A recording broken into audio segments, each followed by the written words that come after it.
So, game. Yeah, of course, game. Yesterday we completed the main story of Citizen Sleeper. I mean, we got how many? 6 endings. Yeah. Again, I have the list of this.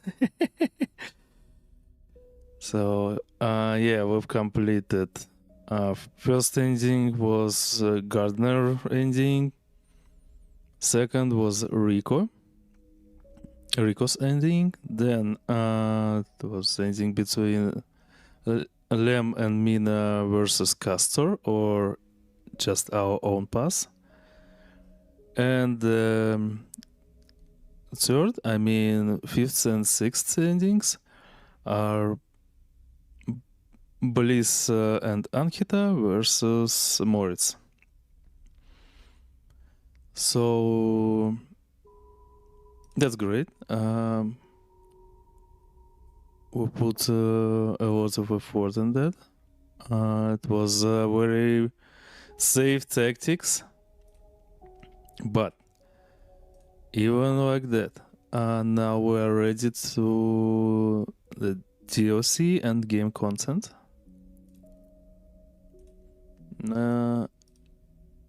I would say it isn't that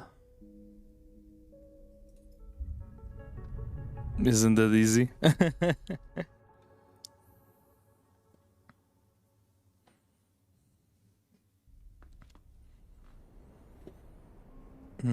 Okay, let me move my mic, and we're ready. So we have a lot of resources now. We're ready for everything, I think. That's why we'll immediately start. Do you see? What do they need? They need the roles. Yeah, that's it. Welcome to episode FLUX. Episode FLUX, the first of 3 episodic updates to Citizen Sleeper, telling the story of the refugee flotilla which has arrived at the Eye. All 3 episodes, FLUX, Refugee, and Purge, are now available. Completing the supply role section will begin the episode. But be aware that it is intended for late game play. Yeah? Yes, we are ready. We're totally ready. And let me, by the way, check where is our fungus. Last action here. No worries.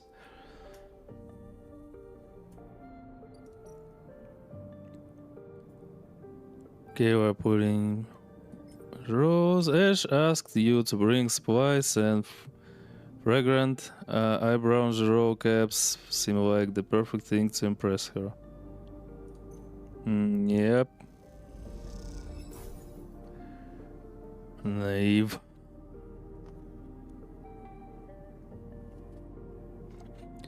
Ash sees you coming up the broken spoke and waves you into the cavernous bay of the climbing briar. Continue. Oh, it's Peake. Cautions, XPR Spacer. You came! Peake smiles as you walk into the climbing briar's cargo hold, behind a gloomy Ash. They brought mushrooms. Ash tossed the mushroom caps onto a crate, raising her eyebrows at Peake. Peake gives her a look. Thank you, Sleeper. Oh, by the way, yeah, everything's alright. But I forgot only one thing, to put my earphones on charging. They pick one up and sniff at it. Are these edible? Yes. Peake turns the cap over in their fingers before putting it down. We're not used to fresh produce. Eshe is securing crates as she speaks and doesn't look up. Hawthorne doesn't have much in the way of farming. Hawthorne? The installation we grew up on. Eshe wipes off her hand on a rag. XPR loves to name their property after nature things. But that's about as far as their relationship with plant life goes. XPR? This is an interrogation? My god, Ash. Relax. I'm a friendly sleeper. And friendly streamer.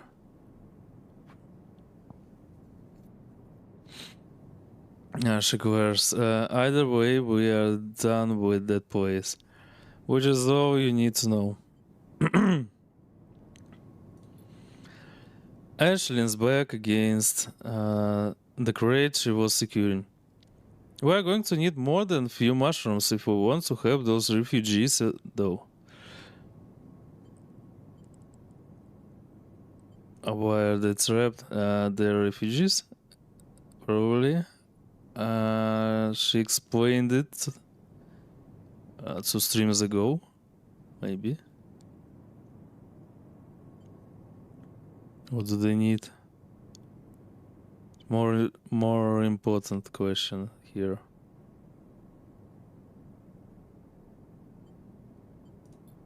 Food, water, components, a whole lot of things.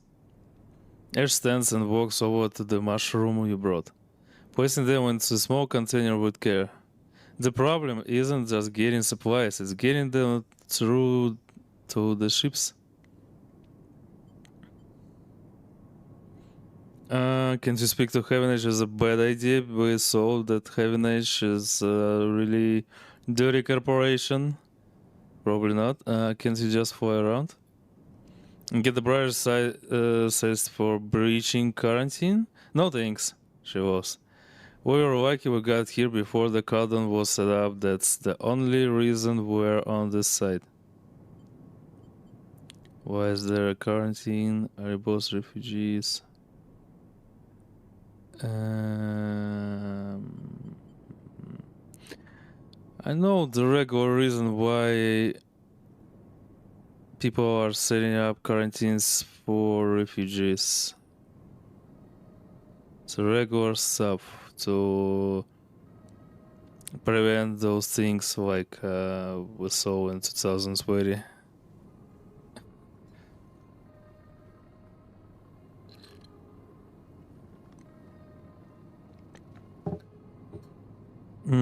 So, are you both refugees? Peake looks at Ash, waiting for her lead. But Ash doesn't flinch. Something like that. Ash looks away. But this isn't about us, this is about them. Ash stares at you. Even calling them refugees is just a way of turning a lot of scared, desperate people into a single monolithic group. Sounds fair. Ash slides the container full of mushrooms into one of the cargo hold's racks. Look, as much as I'd like to chat, we still got a lot of space to fill in this hold. So if you are going to help? I think Ash is trying to say we need your help, and quickly. Peake says, glancing at her. The refugees behind the cordon, they won't be able to hold out indefinitely. We need to get supplies to them in next 12 cycles, or Ash steps forward, or Heaven Age will have to bear the responsibility for whatever happens next.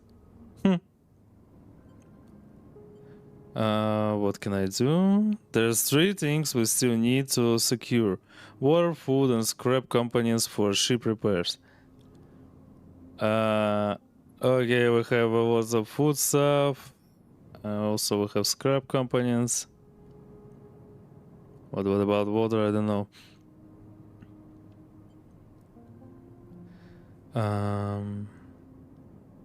Ash gestures to the storage containers around the hold. Whether we can find a way to source, or my preference, just siphon off from the underground reservoirs in the Greenway. Peake raises their eyebrows. Ash. He ignores them. For food, things could be tricky. Those mushrooms are delicious, I'm sure, but no way we can get enough volume to feed the Flotilla. However, I saw an algae stack on the way over. If we can get access. Not more stealing, Ash. Big size. I didn't say steal. She stares at them indignantly. If we can get access, we can work the stack, harvest some algae for the Flotilla. Those stacks churn out vast quantities in short timescales. And the repair components? Peake asks tentatively. Ash smiles. Just look around you, Peake. This whole place is made of scrap. Yeah, she shows you a glance. And I'm sure the sleeper has their sources. They can bring them right here.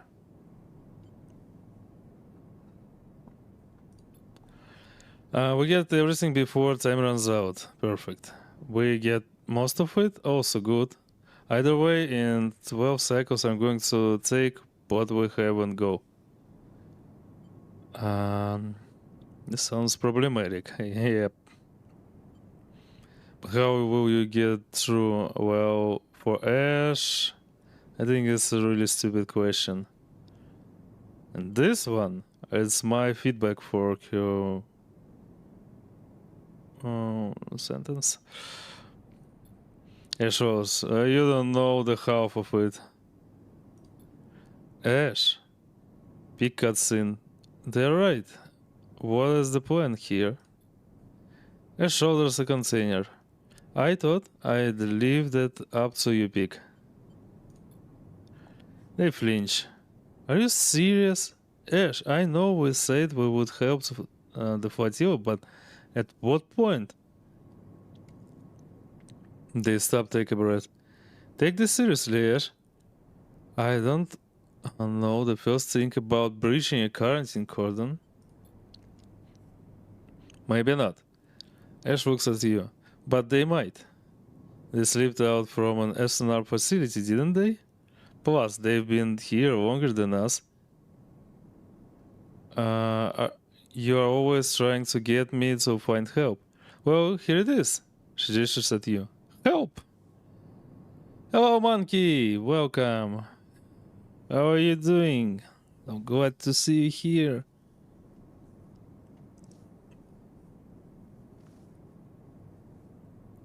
You can see I started to play DLC.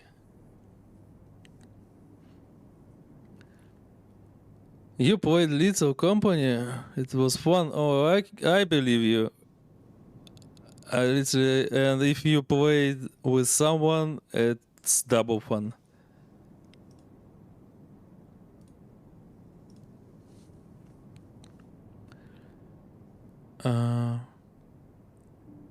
Maybe not. Ash looks at you, but they might. Okay, read it. Ready. Peake glance between the two of you. I swear to, they say. I need to think this one through. Meet me at the cordon in a couple of cycles, Sleeper. Maybe we can figure something out. Meanwhile, Ash meets your eye. You can help me acquire the supplies. Discreetly. She smiles. We have to keep this quiet. Keep Heaven Age out of the loop. Once they get suspicious, this is over for all of us. Bessel suddenly seems a little too real. Too dangerous. You only just found your feet on the eye. This is not the time for causing trouble. Come find us. We'll be out there trying to pull this all together. Ash goes to the back of the hold to start packing another container. Peake, Come, help me. Peake glanced back at her. Sleeper, look, we didn't choose this either. They heard their voice. Help us finish this. Come on, okay, I'll read this quest log and then I will read your message. Sorry. We've set up a base camp on the Broken Spoke. You are welcome to rest there in any of the cots while we work on this. They smile. We're in this together. Again, we're together with someone in some a weird story. Peake! Ash shouts and they walk back into the hall to help with the container. As you leave the climbing barrier, you look out at the broken edge of the ice ring, where Heaven Age's cordon blinks with tiny red lights. What are you getting yourself into? Yeah, that's that phrase. Literally in the beginning of every quest here. Okay. Now you got killed 2 times. Definitely did not see it in the spaceship. I can recall you can be killed in Little Company even sitting on the spaceship everywhere, like everything can kill you there. Okay, now we have this. It's a new safe house, I'd say. Let's take a look. Where's first? Toggle tracking. Reservoir.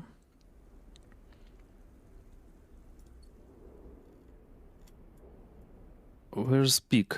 Elgistec. It's here, negotiate access. Elgistec is controlled by a small collective of farmers. If you want to use it, you need to persuade them. Okay. Let's engage here. Interface and engineer.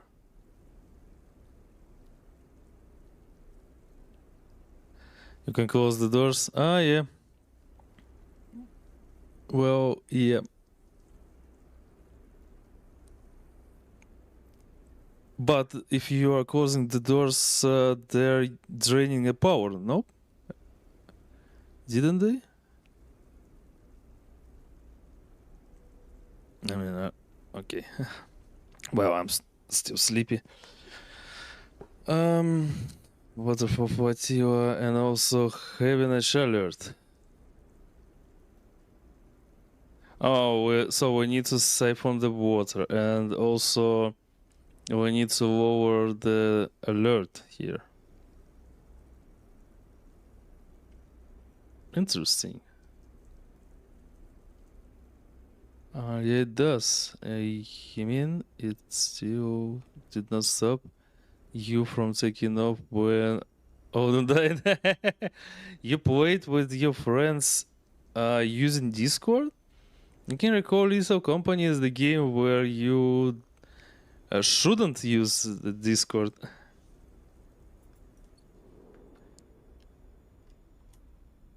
Or other voice chats, except the game's voice chat.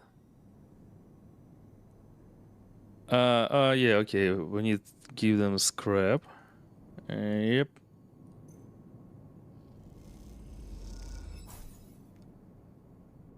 Briar's Hold. Where's my plus? You don't have a mic, so you use chat. Oh, I see. Yeah, that could be a problem for a little company. Maybe. I don't know. I saw only my fellow streamers' streams where they played with people with mics. Chat works same way as voice. They can see you from everywhere if you have a radio or you are close to them. Oh, I see. Well, that's a really good technology for the game. I mean, don't have this old chat everywhere. I haven't played Little Company because I didn't have people to play with. I wanted, I even was ready to buy it. Only one person said she is ready to play, but then she burned out from the game, and well, nothing happened.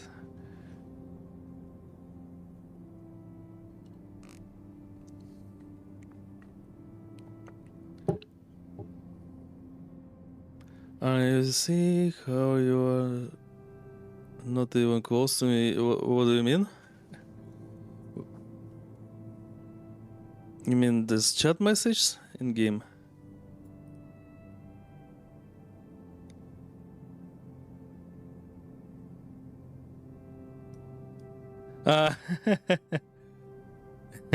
Okay, I will say I've understood.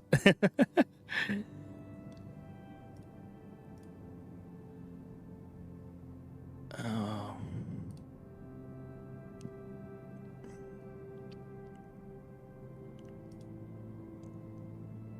Okay, you can play with me if I want. I don't know.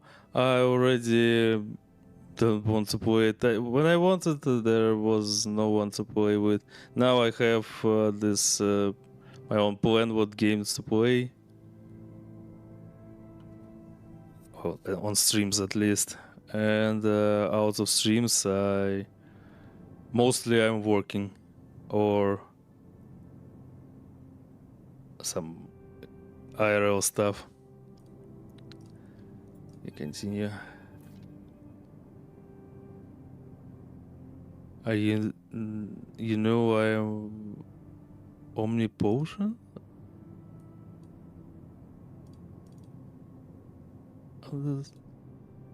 Omnipotent, yeah. Thank you, Google.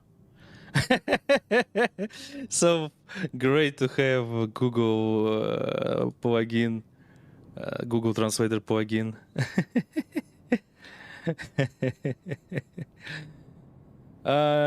You look over the pile of scrap components lying in the briar. You look around, the bay is empty. Ash and Peake either elsewhere on the station or on the bridge a couple of levels up. You begin sorting through the pile, separate out useful components and boxing them by use. You don't recognize everything you find, but before long you get into the rhythm of sorting. As you do, your mind starts to drift, your attention being drawn into the dark corners of the bay.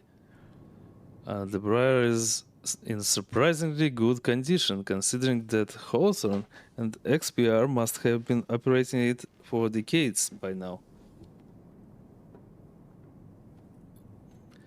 The marks of care are anywhere, from the delicate patch jobs polished to meld into the original finish, or the carefully bound wiring running through custom trunking. Ash loves the ship, that much is clear.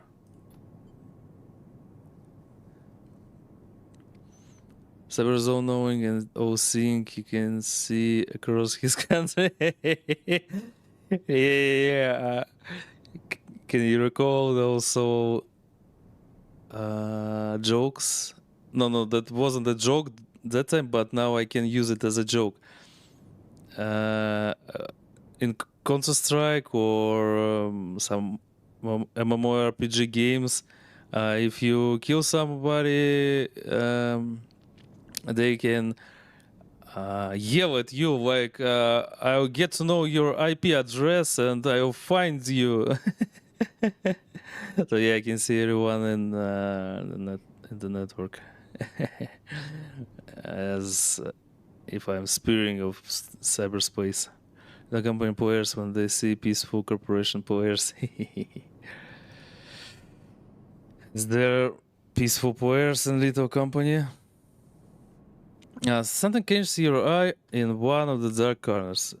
A matte black stack of crates you hadn't spotted before. They're sleek and compact, tucked away behind some of the bigger, more worn containers. Investigate. You put the components away and go over to the sleek crates. You run your hands across their textured surface, but there is a little hint of what lies inside of the opaque metallic casing. Then you see it, a yellow symbol embossed onto the far side of the crate. Universal sigil used by spacers, corporations, and manufacturers alike. It's one you have seen throughout your time as a sleeper. It's meaning all too familiar. Explosive contents. Why do you need explosives here? Ash, I got some questions for you. Ah, here you are.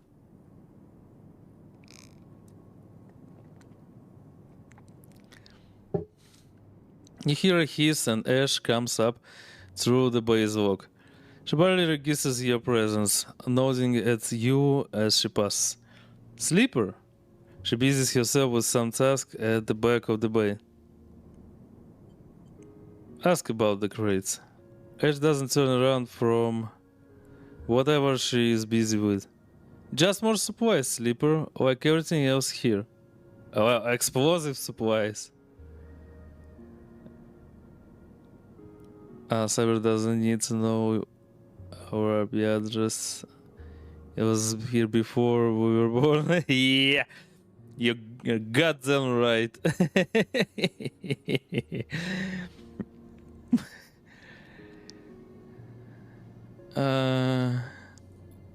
You can't think of anything else to ask, but sense that the atmosphere has now somehow shifted. You quickly finish up the sorting and slip out, waving goodbye to her back as you do. Wait, what's this? I see. Yeah, first of three.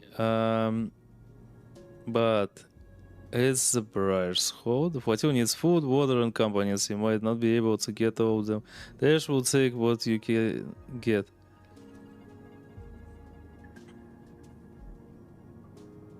Wait.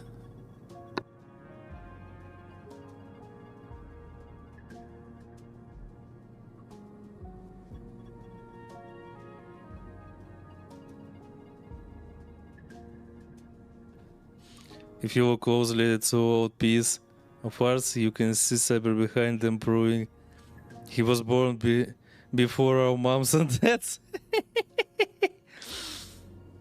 It depends. It depends how old your parents are. Because according to the story of my character, I'm like from the end of 60s, beginning of 70s. It's the beginning of our internet. But 70s and 80s for sure. 69 years old and my mom was there 30. Oh my god. That's an interesting thing. Are you a time traveler? Monkey time traveler. Interesting concept for a new movie, by the way. Or a game, for example. Oh, here's the cardon. So we have two cycles until we meet Peake. It means that we need to do those things. LG stack. It's engage. That's great. This one.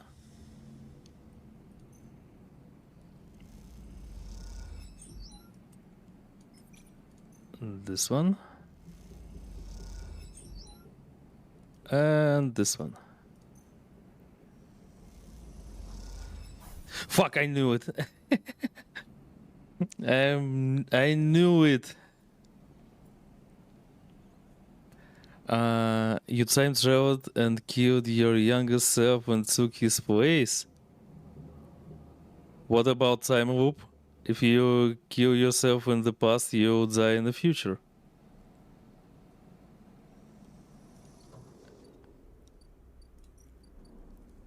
Yes, let's do this.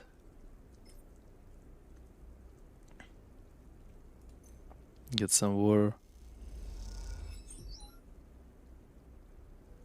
Oh, that's the long stuff. Oh yeah, let's finish with Elgay.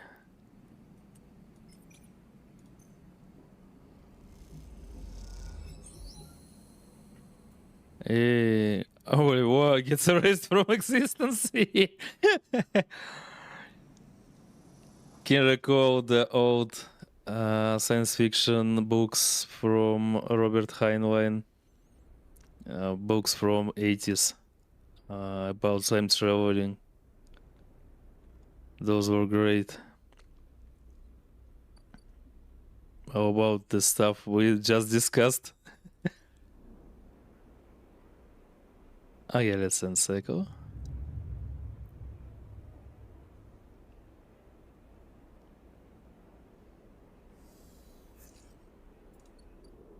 You need more energy? Let's see. Oh, now I need to wait. But no, I won't accelerate because we need more points for water, I saw.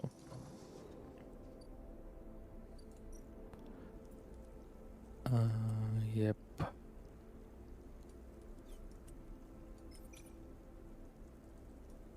Let's use them. Oh, Heaven Edge alert. Okay, never mind. Again. Nice.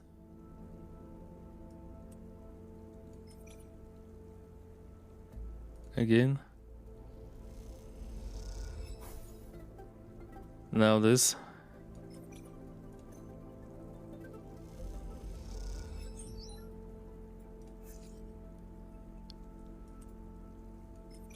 And this.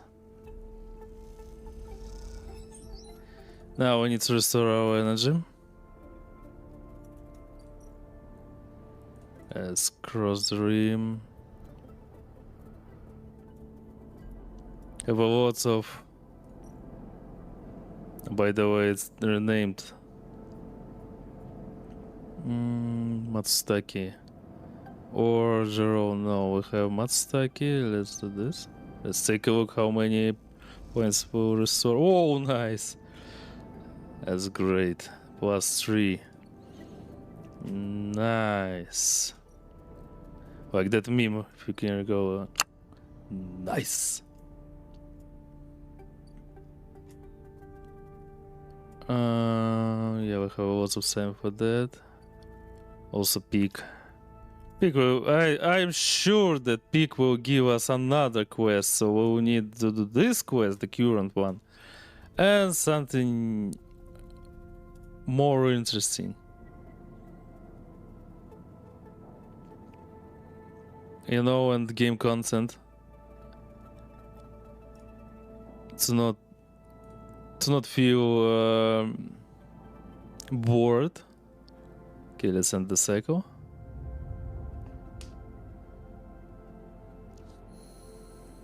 I swear. We'll see more stuff. Okay, they don't need scrap anymore. So I need to repair myself.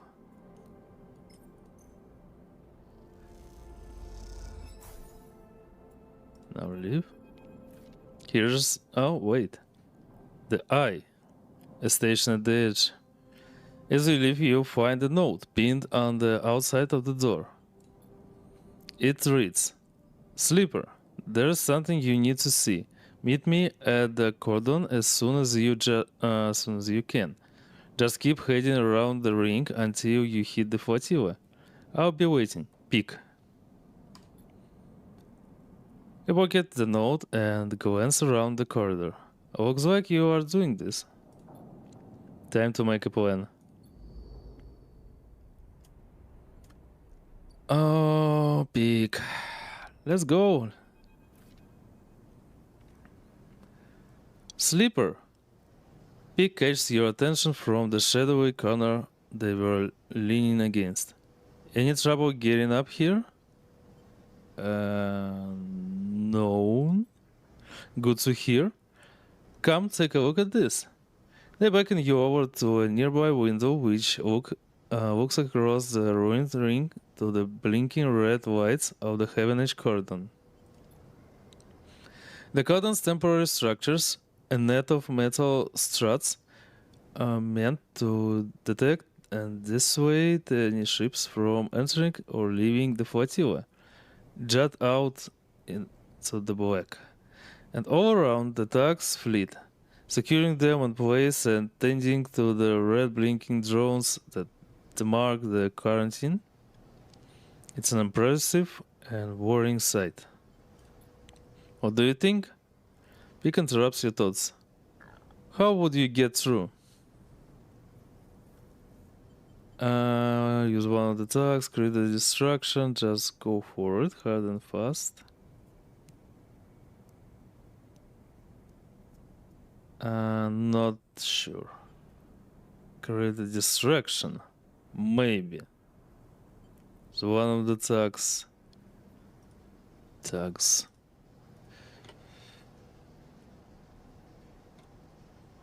By the way, one of the tags, maybe.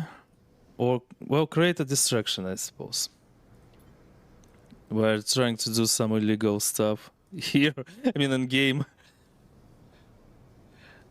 It's not a bad idea, but what kind of distraction is big enough to get everyone to look away from a ship as big as the Briar? Peake squints at the red lights. Surely they'd spot and size the ship.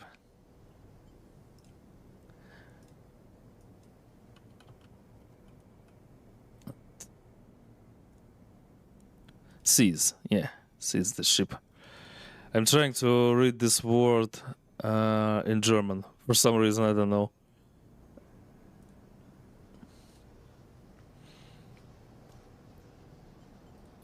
Peake turns away from the window and rubs their forehead. Eshe has really rubbed us up in something here, hasn't she? The question is spoken under their breath, and they don't seem to expect an answer. The silence grows. Are you hoping in the flotilla? Maybe we try all three? Are there other options?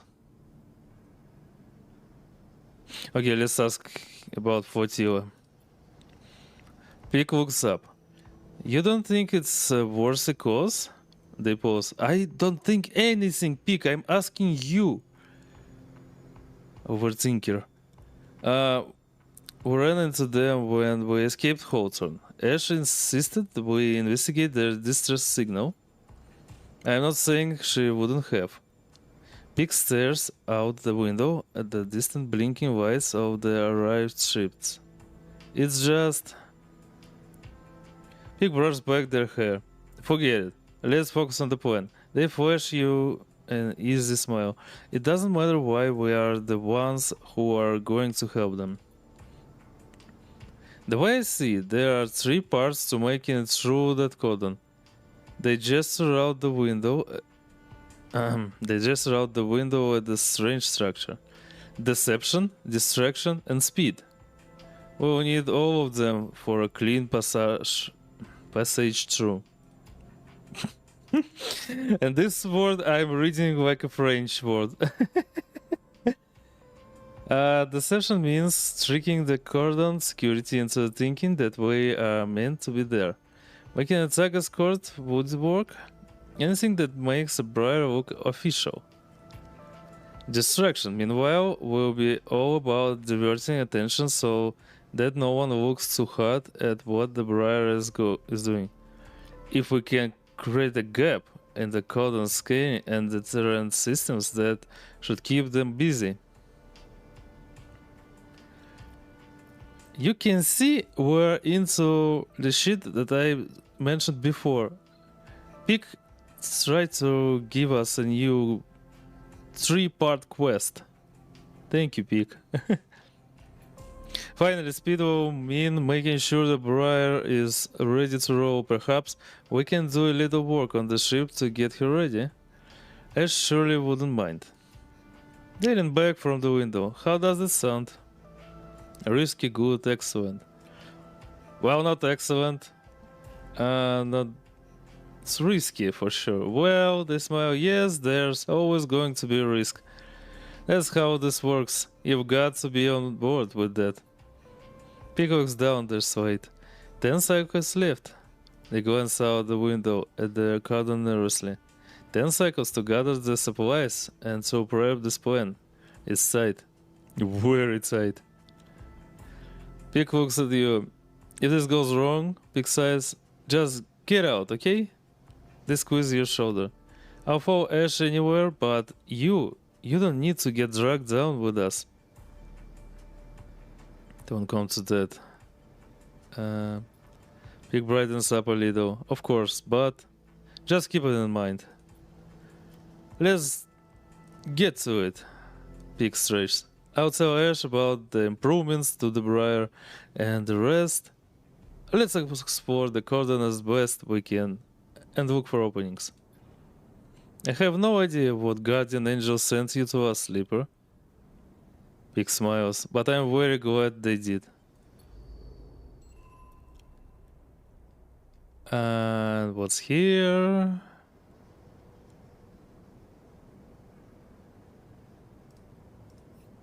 Breaking quarantine, scope the cordon. Oh yeah. Intel, interface. Oh my god, of course interface. But here engage. First, let's finish the previous quest.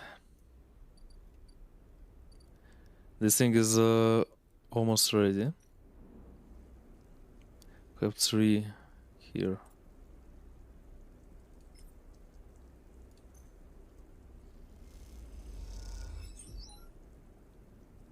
And some more. So this.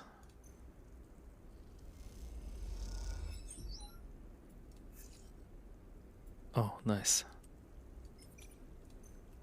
And let's do this. Yay. Nice, so. Tucked into a service corridor deep below the reservoir, Ash is double-checking the seals on the water tanks loaded onto the motorized trolley. Though you are far enough away from any true flares and not to worry about being overheard, he was still speak in harsh tones. How you get this Briar? Oh good. Yeah, let's ask normal questions here. Ash glances back at you. We'll trolley these up to a bay for the long. And then we'll bring in the Briar for a quick and quiet collection. Speaking of quiet, she gives you a look and then...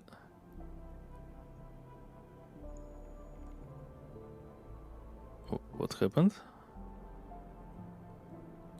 Oh, Twitch is bugging. I see. For some reason, I'm getting disconnected from my own chat. Nothing new. Speaking of quiet, she gives you a look and then looks pointedly back down the corridor towards the reservoir before hitting the ignition on the trolley to start it moving. You take the other side of the trolley and walk it up the wide service corridor with its flickering lights and Solheim detours. You doubt it gets used by Heaven Age. At least that's the hope.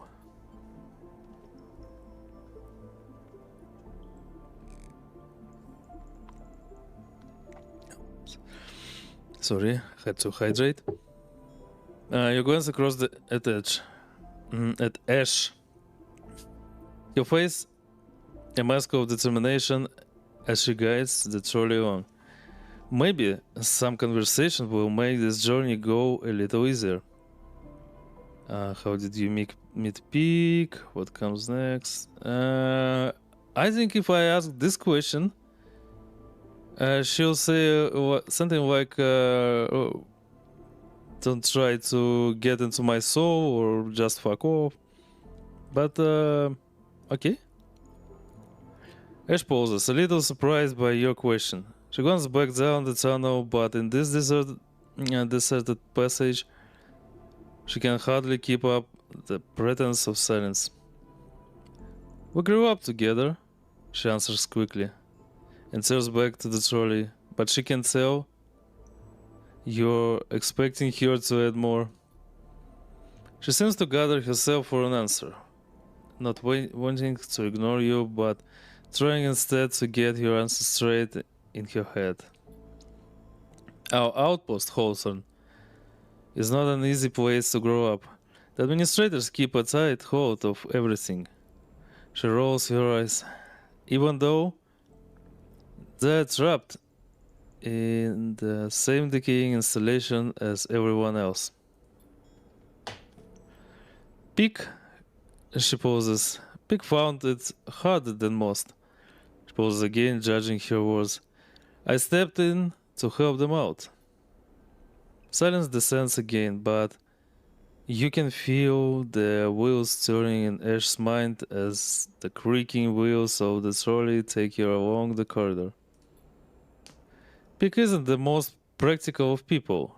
They used to be, well, they needed someone to teach them to look after themselves, stand up for themselves. That was me, she smiles. After that, I couldn't get rid of them. What a nice story. Oh, again. Is everything alright with stream? Let me take a look. Oh, betrayed is fine.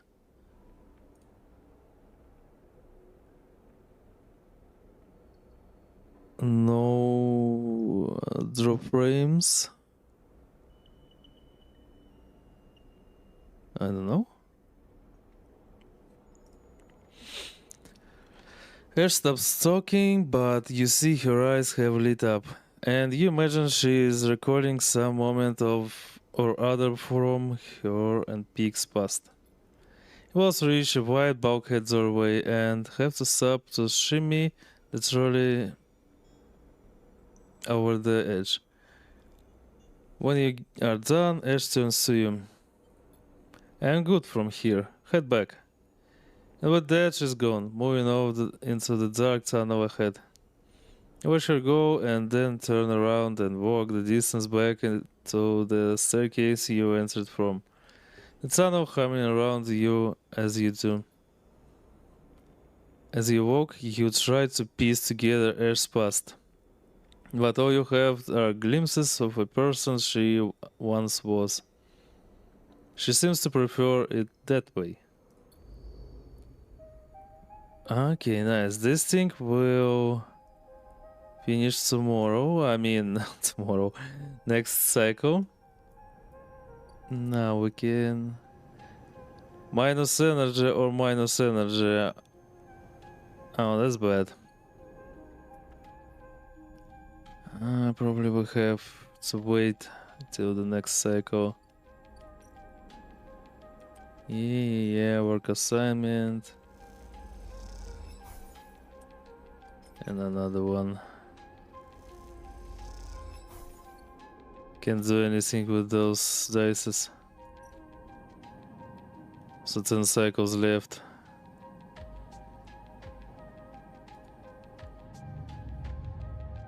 Nine.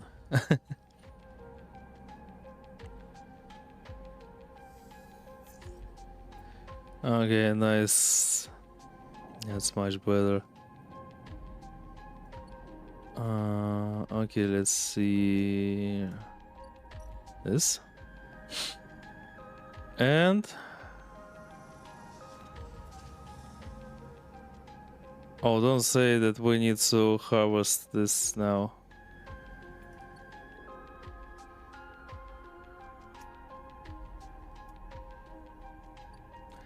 Okay, let's take a look what we have here. Oh, by the way, no. Let's see. Okay, let's do this. Do this.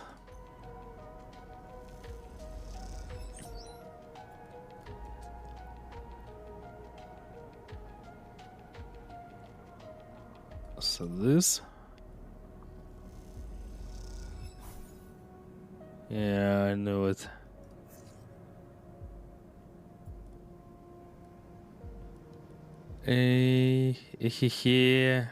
Energy. Okay, never mind. Let's go.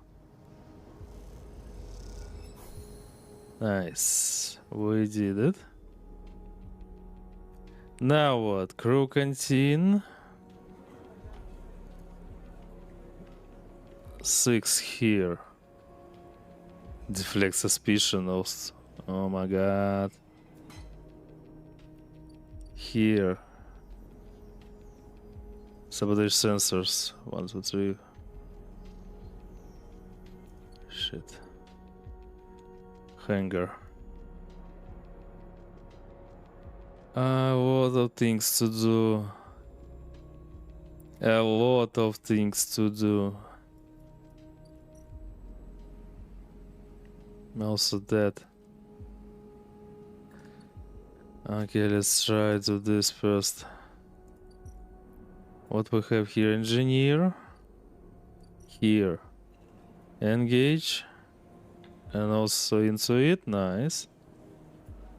Into it. Yeah. And here. Interface. Oh, shish.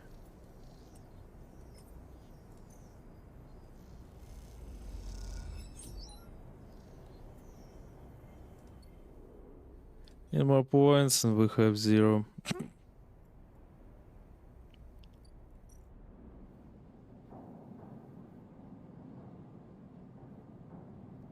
Also.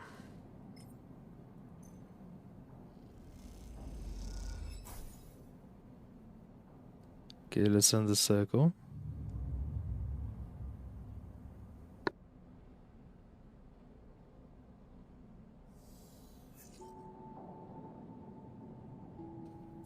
Yeah, now we have more. Much more better dices. First, I think we need to finish the hardest one. This.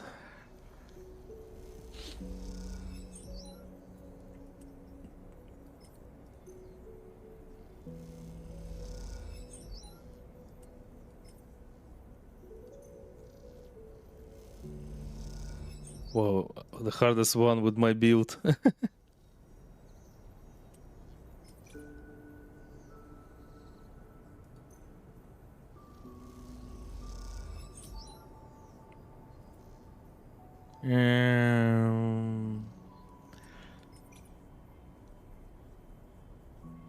Okay, at least we can try. Yay, nice, we made it. Peake is waiting for you when you sleep out of the operations center. You're sleep poking at their small slate. Sleeper, they hiss. I thought of what you were doing on the network. Incredible work. How do you do that? Not really sure. It comes naturally. Peake smiles. I can't tell if that's modesty or just the truth. Interfacing skills like that, it's almost worth being. They stop themselves. Sorry, I didn't mean. Nothing's worse being a sleeper. Yeah, don't worry about it. Peake nods. Sorry. You and Peake quietly slip into the main walkway and work your way back to the public areas of the cordon. Heavy Edge has had to quickly respond to the Flotilla's arrival, and that means a lot of contractors and spacers walking through these corridors. You blend in easily enough. I haven't really met a sleeper before, Peake begins. As you might have guessed, they smile nervously. Hawthorne is an XPR service of Outpost. And since the collapse, no one came for refueling or repairs anymore. So my generation has never met anyone outside the company. We heard about sleepers. They nod in your direction. From the data packets that come through from XPR every once in a while. They usually contain news along with the corporate propaganda. But the reports were light on the details. SNARP have kept the sleeper program pretty quiet anyway. And I think XPR are only interested in telling their employees about it. Because it made living in our company town looks like a good life in comparison to being a piece of corporate property. They freeze. Sorry, again, yeah, Peake. Try to think about what they are talking about. How you are talking. Again, I don't mean the lockdown. I'm just not sure how to talk about this stuff. Is it why? Well, that's true. We don't talk about it.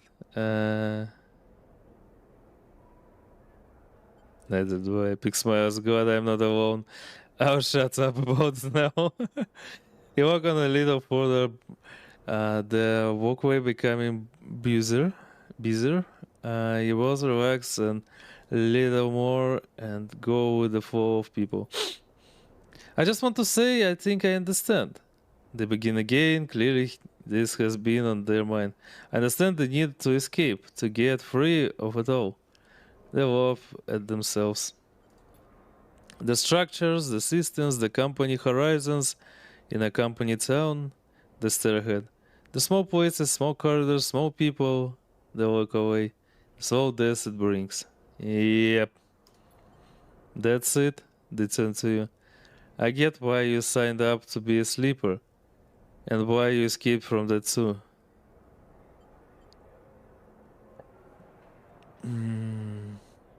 Not as simple as that.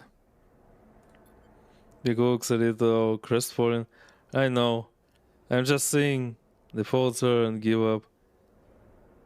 You walk in silence again, each of you in their own thoughts, but moving together through this space noiseless. After a while, you come to the entrance to the cordon where handfuls of workers and crews filter in and out through the two huge loading bay doors. Pick stops. Okay, they pause. I am heading back to the Briar. Once again, incredible work on the sensors. That blind spot you created, that should give us a real advantage.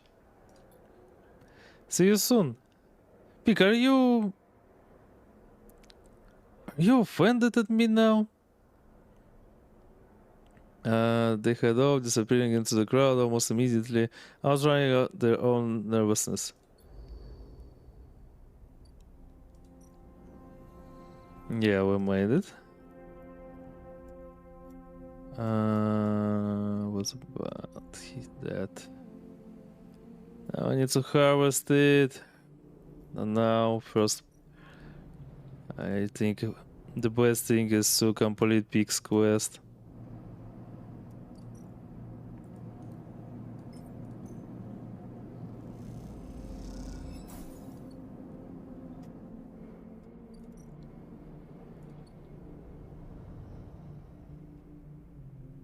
Because soon we will get out of our condition.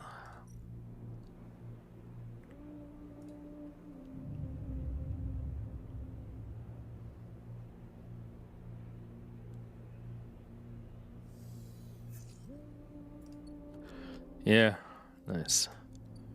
Next, what we have here? Engineer. Oh, by the way, one. Oh, only plus one. No, that's bad. Oh, we got scrap companies, by the way.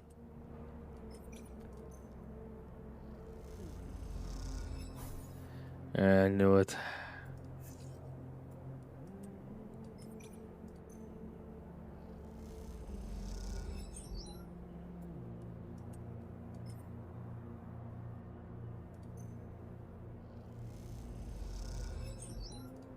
Okay. Going here. Fix our body.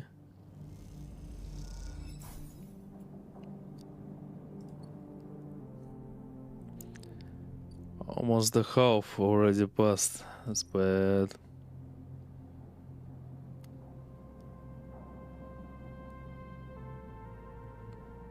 Let's go.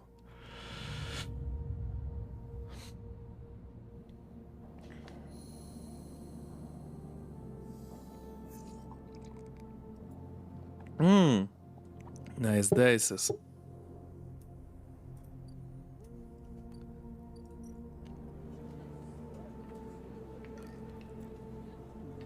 Let's engage. Now let's finish this first, I think. Yeah, this one. So ice thrusters.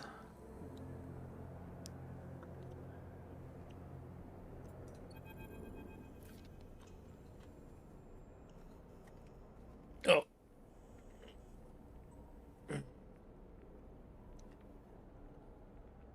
Peake grins as you pile the ion thruster sets onto the motorized trolley in a derelict loading bay. I borrowed this from Ash. I barely know how it works. They seem jitty at the idea of stealing the ship parts from Heaven Age.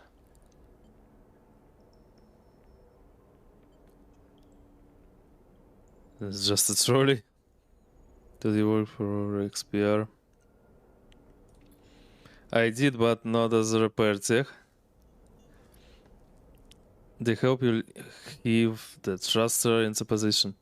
My specialty was computer systems. Yeah, I can see that. All your equipment. I mostly worked on keeping the protocols that run the refueling platforms from totally decaying due to lack of use. There's a lot of platforms in orbit of the moon Houghton is on. A cinder itself. Ash and I need Ash and I ended up having to head out to them regularly to work on them. Sounds like a hard work. Are you kidding? Peake smiles. That was the best job at Houghton. You get assigned a ship, you get to leave the colony for a bit. So much better than outpost maintenance or canteen work. The only reason we got assigned it was that Ash's mother is an administrator of Houghton. Oh, that's an interesting fact.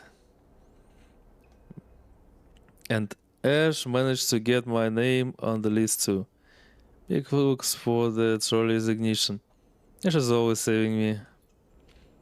They find the switch and hit it, and the trolley starts whining. Oh. Peake looks at the thrusters. Ash will install this. The Briar is her baby, really. Peake looks towards the bay exit. Truth be told, I was surprised she could bring herself to take it from her mother. Losing a ship, that was to have her the colony. What is her mother like? How many ships does Houghton have? 4, well, 3 now that the climbing briar has gone. Peake tucks their hair behind an ear. One barely runs, and I imagine they'll have to reduce the number of fuel platforms they can actively maintain. Peake frowns for a second, and then shakes their head. Anyway, screw him. Easy to tell. You stole a ship from the colony. It's not good, by the way. Probably people are suffering there. as well as refugees. Peake shuffles the trolley out of the bay into the corridor. They'll manage without the briar. No choice. Peake smiles. And I have to admit I'd love to have seen her face when she saw we had gone. Peake pauses. Don't tell Ash that. They walk on quietly, lost in their memories of Houghton. Okay, I think I can manage the rest. Peake brush their hair out of their face.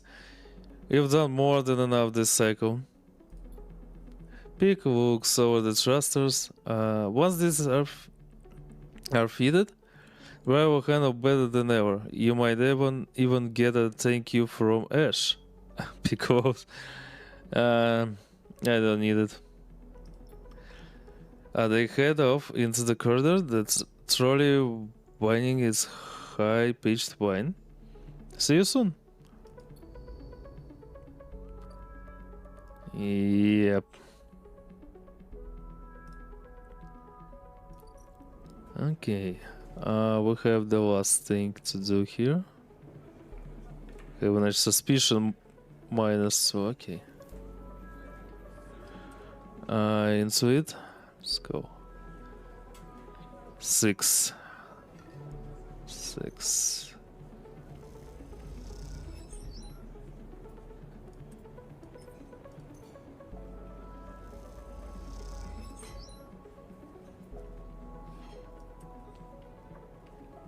Let me do this, by the way, just in case.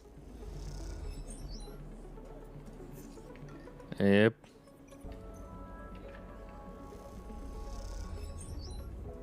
Okay, halfway there. Nice. The speed. I like this mouse. It's real.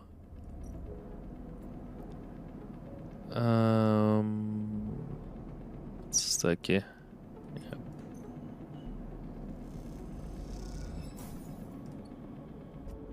Real. Well, to be honest, I want to complete the game today on this stream, on a single one. Don't know how, but I hope we'll manage to do that.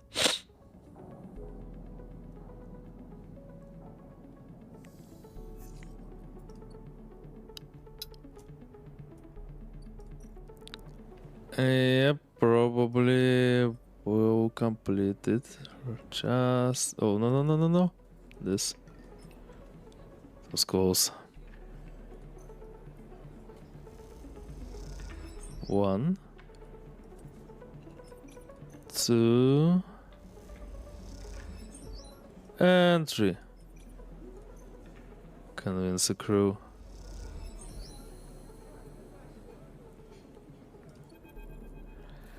You meet Peake, Erlin in the corner of the canteen in their typically unassuming way. It occurs to you as you approach that Peake must have had some practice at staying invisible. Sneaky Peake. All good? They look up from their slate. That crew you were talking to? They nod to the group living in the canteen. Would it join us? That's what they say. You aren't sure? Peake looks back at them as they disappear into the corridors of the installation. Looks like we'll have to take them at their word either way. Of course, Peake. Try to trust people. Peake beckons for you to follow as they peel off the wall and head out into the walkway overlooking the cordon. Glad you were here to talk them into it. I never had much of a way with people. Peake smiles and walks away quickly as you walk. Yeah, Peake. Same here. You and Ash seem to do okay. But they are friends. Why is that? Well, Peake pauses. Maybe it would be more accurate to say people never had much of way with me. And they squint, irritated by their own odd turn of praise.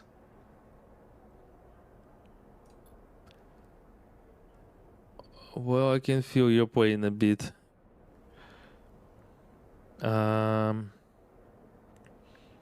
What I mean is, people have caused me a lot of trouble.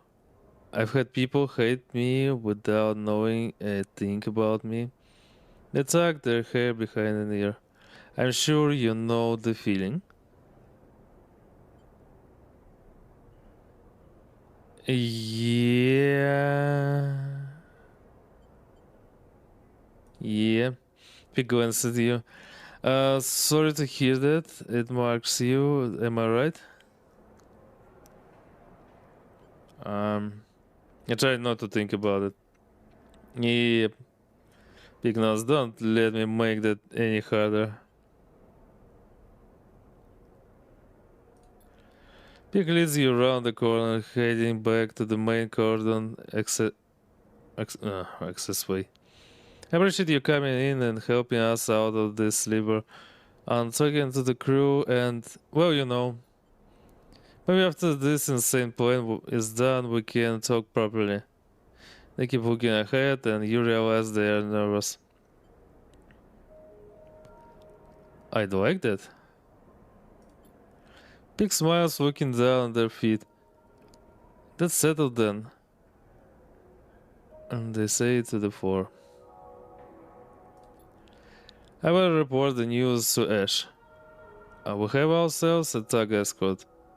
Pig stops at an intersection. See you soon, Sleeper, and please take care.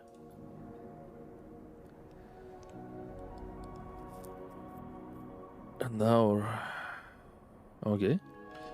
And with that, they drift away, their head down, their gait changing as they do. A breaks invisibility shrouding them like a cape. Nice, we completed this part. Now the last part we need to do is this one. How many cycles we have? 1, 2, 3, 4, 5. 5 seconds. Okay, we'll manage it. Let's try at least. Accelerate graphs.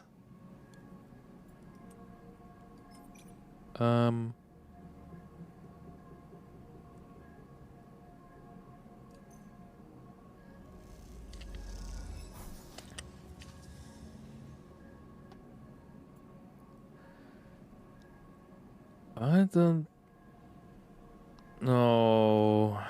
It was bad.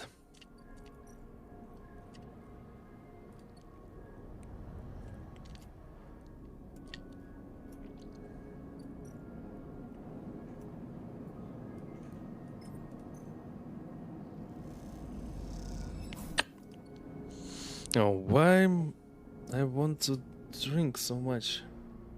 I just ate my lunch before the stream. 8 p.m. is the best time to eat my lunch.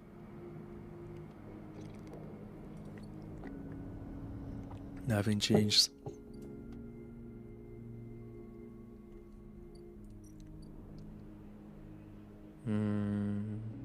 Yeah, let's end the cycle.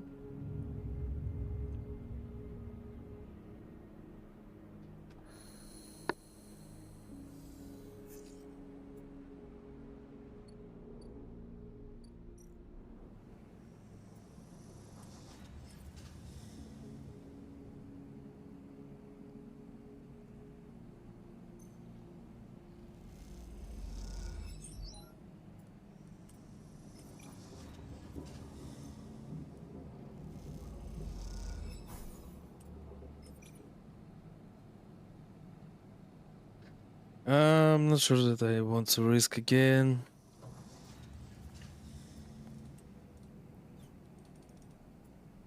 No, take this away. Game. Yeah, that's much better.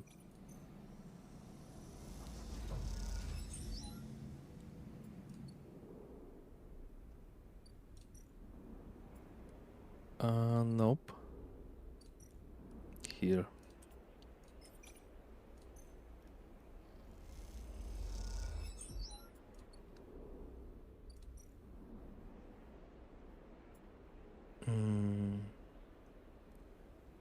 Yeah, we have to wait now and also use only good dice to get this done.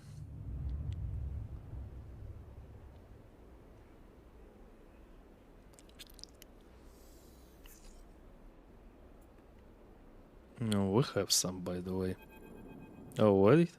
Drone. A rapid burst of movement catches your attention. A drone. It's been suggesting that hovers the voice falls in the car. Hello? Drone shoots a little but does not respond. Drone messenger.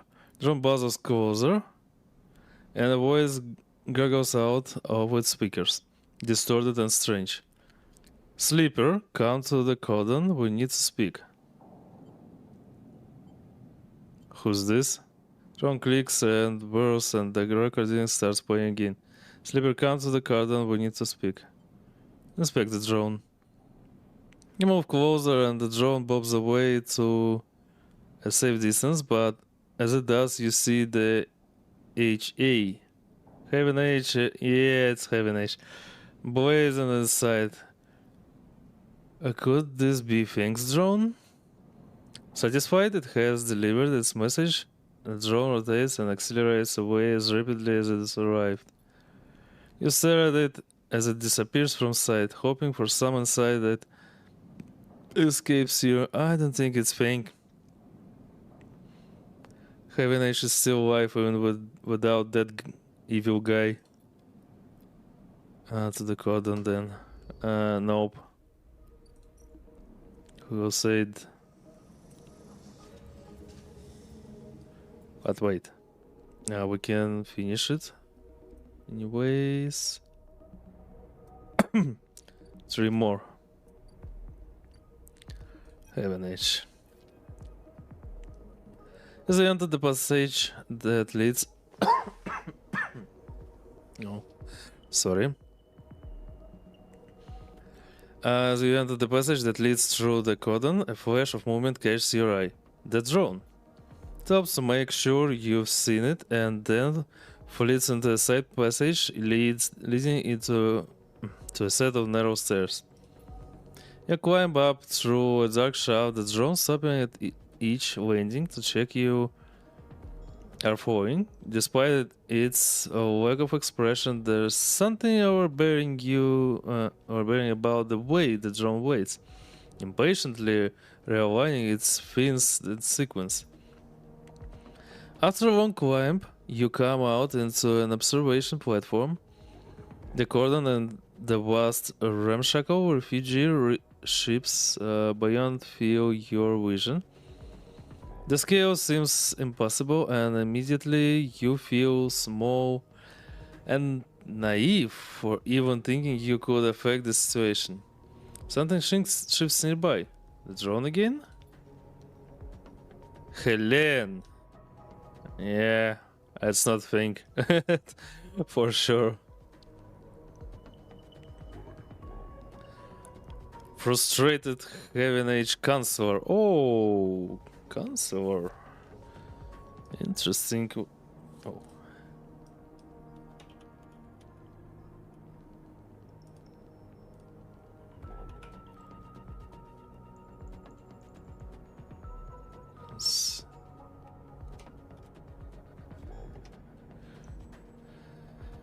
Oh, Counselor.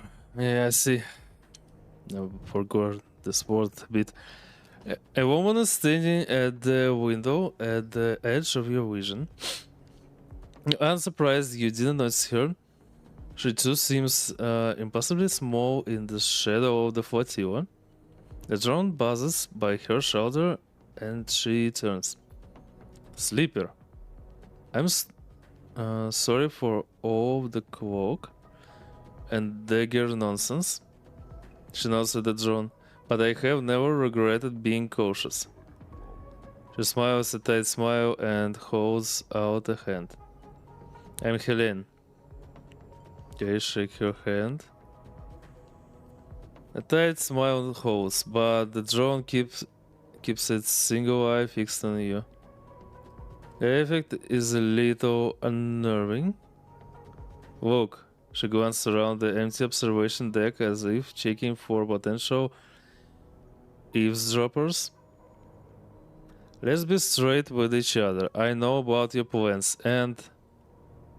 She cuts in before you can respond. I understand your motives. What do you understand? I'm a sleeper, you're a human. You look at her in the overalls and yellow markers. The HA sigil.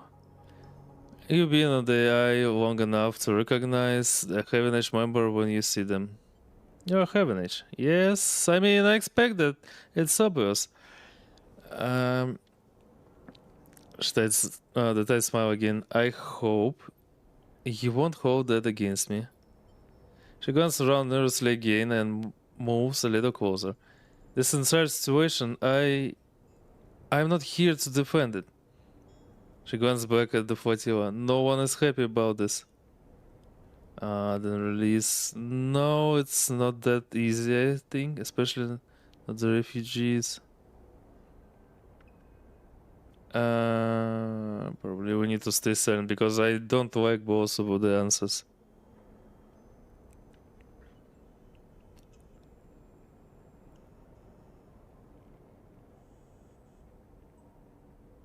I'm sure. Okay, then release the Flotilla. Don't want to manipulate with refugees. She says, how do you think this works? She poses, Sleeper, tell me something. What does Heaven Age mean to you?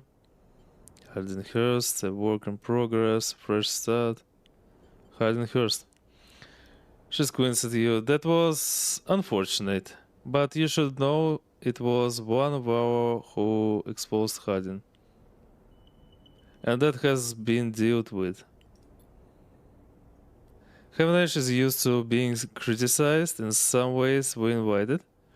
Our members are free to bring up grievances at any meeting, to propose new structures and approaches. Shifts her weight impatiently. As a counselor, it is my duty to listen to them. That is why I was elected by the members. Where, oh, you are doing the whole dirty work there, I see. I can only feel sorry for you, Helen.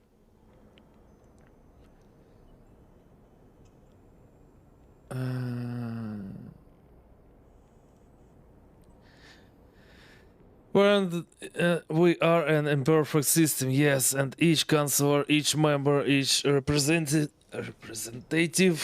can be flawed. And worse. Even you, Helen. She walks down, but we keep this place running. That is what we do. Non-members? A pass to membership, and we cannot force anyone on the station to join us. What do you expect? We're an association of individuals. We cannot always account for the needs of those outside that structure. Turns and looks out the Flotilla. No matter how much we wish to. Wait just a second. I hear strange noises from my washing machine.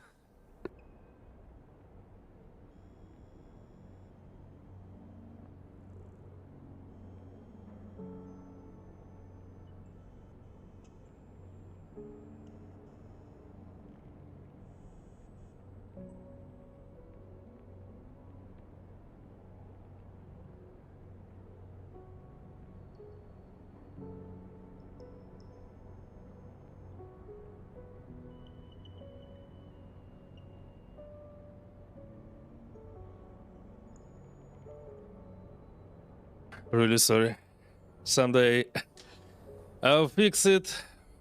I mean, call a mechanic for that.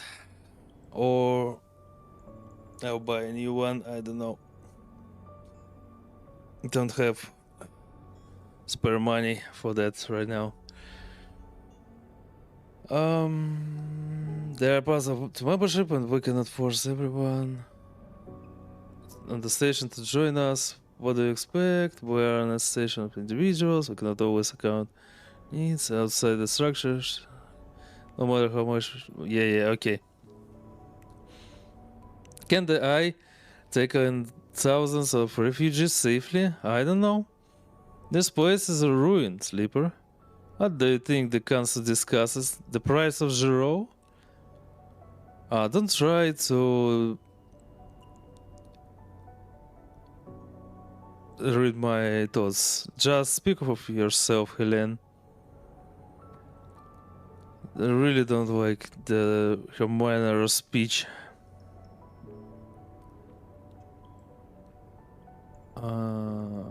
We make plans to keep this place spinning, to keep life support working to ensure. Helen's sweat chirps and a grim look passes across her face as she sees the notification. She looks tired, the screen light casting her rigid expression in a pale glow.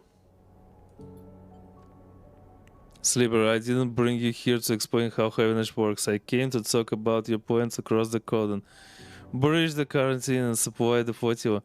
Well, that was you who started this conversation about Heavenage. So she's truly politic. Like, I feel that. And also a trader. She looks directly at you. Play dump. How do you know? Glance at the draw. I make it my job to know what happens here. I know I think you are helping the flotilla, but you cannot do this. Right now, halfway along the ring, one of a countless series of debates are being held. These debates are to evaluate the potential harm that could be caused. The refugees of the flotilla are left to enter the station. These debates are at the standstill. Helen walks to the window. Too many in the Heaven Age Council think of the flotilla as a threat. After recent events, a hardline group has emerged. Protective, selfish. They seek only to benefit the members. Yeah. That's your normal stuff. In their mind, the flotilla is a danger to life of an eye. If you are caught crossing the cordon and breaching the quarantine, it will only straighten the hardline counselor's case. Criminals who stole a ship from XP are undermining the security of the station? Shakes her head. It's exactly what they want. It's your problem? Nope. We just need supplies. Probably, yeah. So what?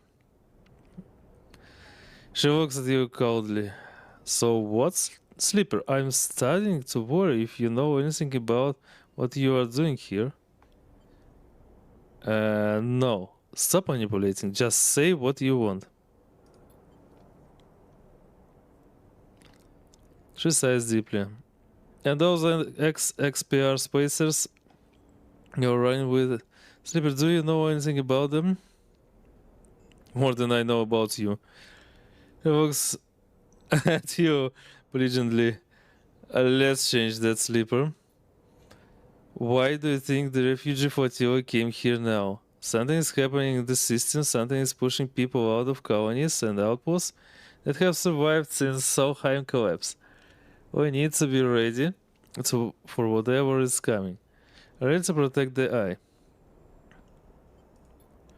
I know the eye means something to you. I know there's a reason you are still here. He helped me protect it. Erlin fixes you with a strong look. Persuade those spacers that this is the wrong move. That they will get caught and the flotilla will be locked down. That Heaven Age will be delivered into those with the worst instincts. Forget this suicidal supply run with the people you barely know. Help me fight for the eye. No. I mean, you just said that your Heaven Age corporation is trying to earn more money in their pockets and not to help people. And now you're trying to show yourself as a helper? No, I don't believe you. Why don't you stop them?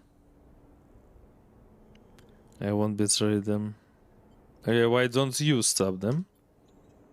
If I expose the plan, it's the same as if it goes ahead and they are caught. Either way I look at the eye looks compromised. The current is justified. The hardliners get their scapegoats. I see.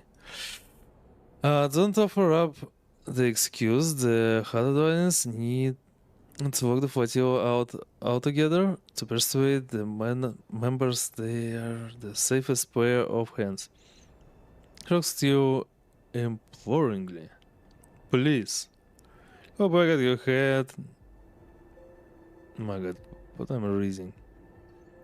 You look back at her and the Flotilla behind. Sense of desperation in her plea. Identification breaks the silence. Shit. Sharply scrolls through pages of data. Sleeper, I need to go. She looks on. Think about this, please. Talk to the spacers. Help them see reason. And she quickly leaves the observation deck before you have time to respond. You stay for a moment, watching the lights of the docks and the Flotilla, and wonder what it feels like to be on one of those ships. So close to your destination, yet so far from it. Then you think of the Heaven Edge Council chamber across the eye, where the right of these people to find safety is being debated. You shiver, and then you two are gone. Back onto the stairwell and the cold dark below. I don't have a right to decide for all those people.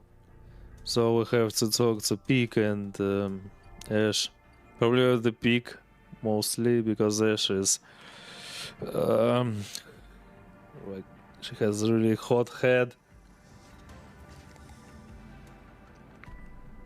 hot temper. But we need to do this first, I think. Oh yeah, we finished. Nice.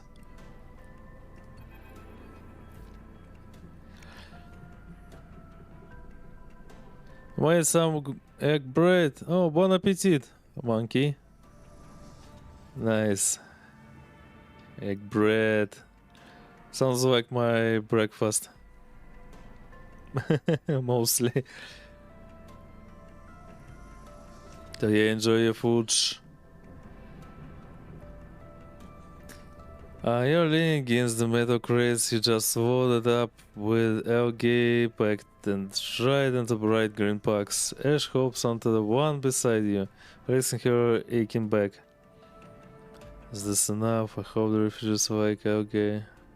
This enough? Who knows, maybe you saw my breakfast. No, you couldn't. I already ate it.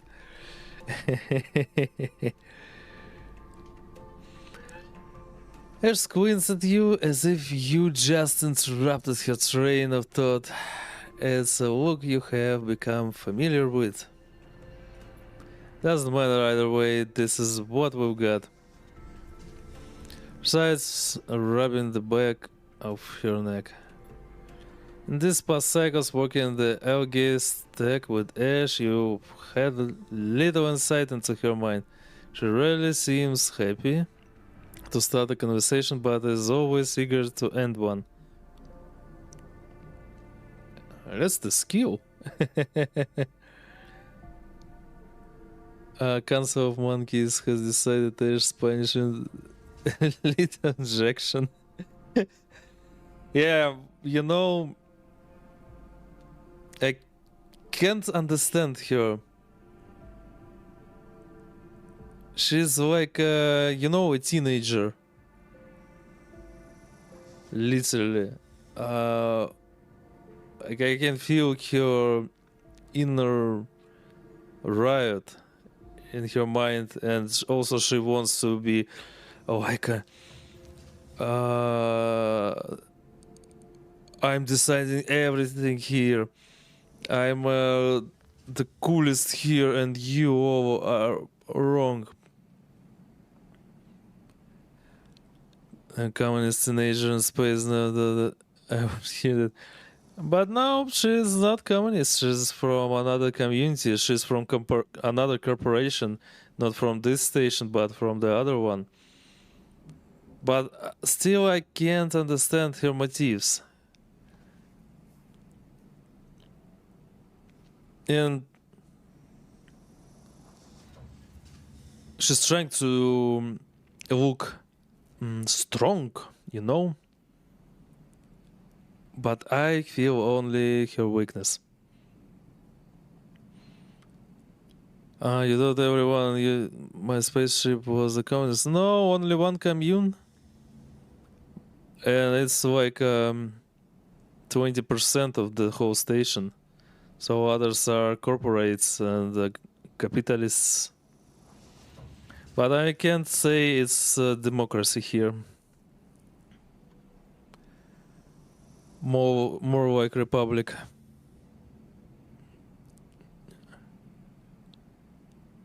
Feminist in space. She's not. No, she isn't feminist. She's just not really smart. Be careful it doesn't end up like Bioshock War. Oh yeah, maybe. I know not that much about Bioshock War. That's why I say that we need to play it.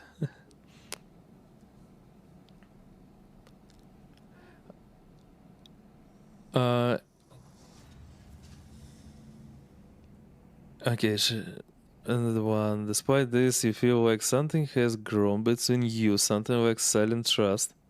Are you sure about that? I'm not sure. I think if she needs, she can stab me. The kind that tends to seed itself in the fertile soil of hard but necessary work. Something I've been meaning to ask.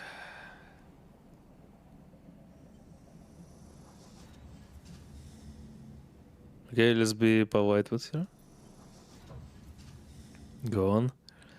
Cyberos the kind of guy to age up his son and make him do anything he wants. If he says, "Would you kindly?" Ah, I see. You wonder what is needed in Rapture. No, I'm not that kind of person. Because, well, I learned about the Rapture City from Bioshock. And that's the city made for capitalists, for capitalists, by capitalists. Like it's literally not the thing that I like.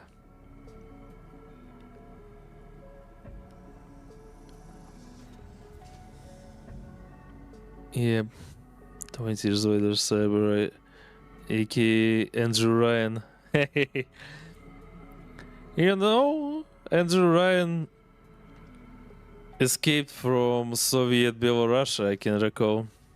I mean, from Belarus and Soviet Republic.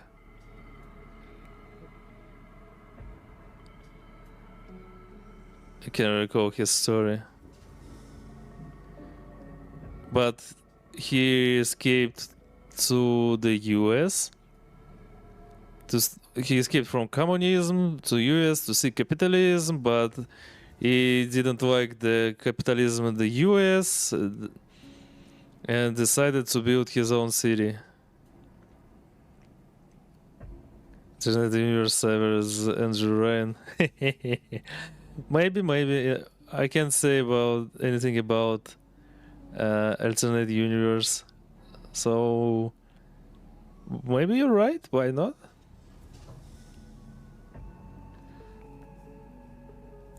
100%, I would say that I'm in this universe, I'm not like him.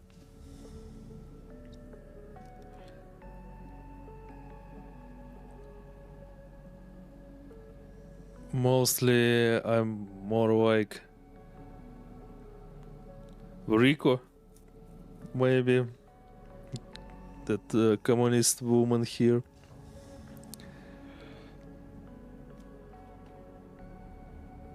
But yeah, I know a lot of stories and research about Bioshock. And still haven't played the game. You want to play Bioshock games again, but you play them once. That would you do with your second playthrough. And did you get the good ending or the bad one? I know that Bioshock 1 has 2 endings, or even maybe 3. Why escape XP? Why have the Flotilla? Why escape XP? Yeah, that's the main question. Ash poses her protective instinct fighting with the trust you built. You can see her begin to shrug the question off, then she stops, rethinks size. Yes, you saved yours, but saved in quotes. So you have the bad ending.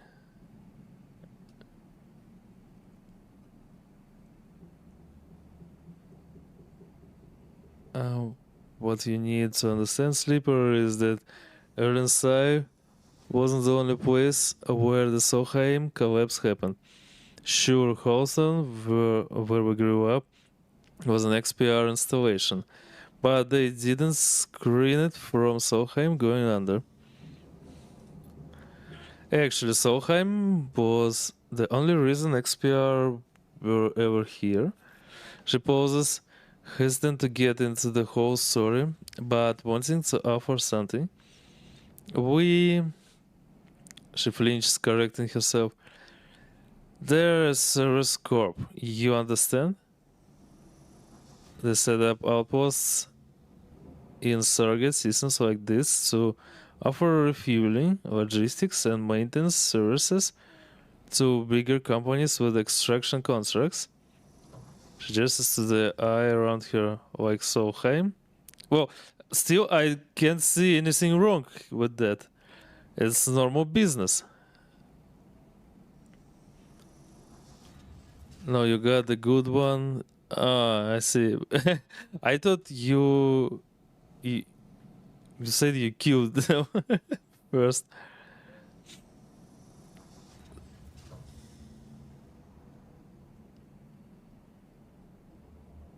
When Solheim went bust, Expert was their client. Normal stuff. And Halton, oh well, we lost everything. We became an outpost tasked with just holding on, keep the refueling platforms running, they said, keep the outpost stable, hold on to our claim. Rubs at her head, as if recalling all of this somehow physically painful. Okay. So, I can't understand. Your corporation became bankrupt?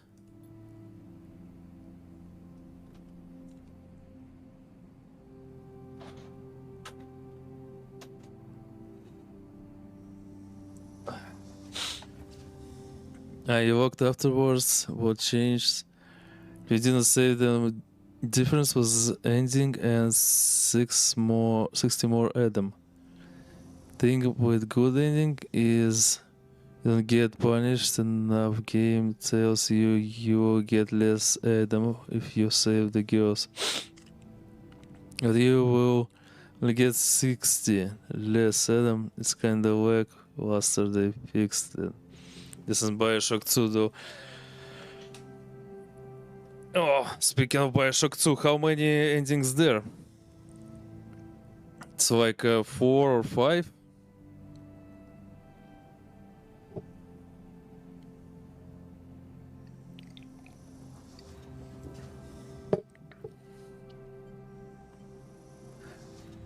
Do you know what it is like to spend your entire life in a place with no future?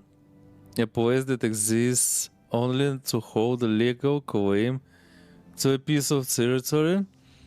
To shore up breach of contract negotiations between two corporations?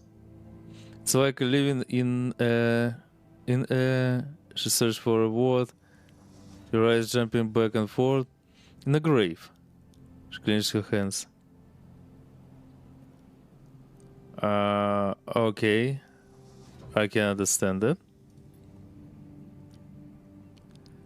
So if you are looking for the answer to why questions, that's your answer. We, Peake and I, know what it's like to be forgotten, to be locked out. She stares hard at the side of the stack, the algae holding against the glass and beautiful patterns, and she doesn't look away. Silence extends, and you realize the conversation is over. Ash seems angry, not at you, but with yourself, for even voicing such ideas. After a while, you stand and start to load the crates onto the powered cargo trolley that Ash will run back to the briar. As you do, you try to catch her eye, but she avoids it, soothing yourself instead with the comforting simplicity of physical work. Yay, upgrade point, okay. But we don't have much choice here. That's only one upgrade point.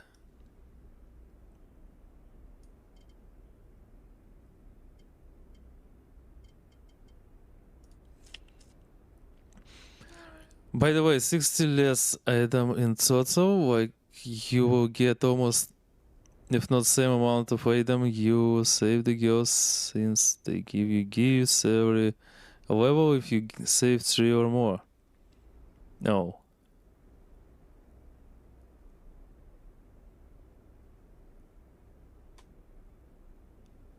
Need to play the game. Because I can only partly understand what are you talking about. I mean, I've learned more about the universe of Bioshock, but I know not that much about the gameplay, so I need to play it. What I wanted to do, I even forgot. Okay, we have 3 cycles here.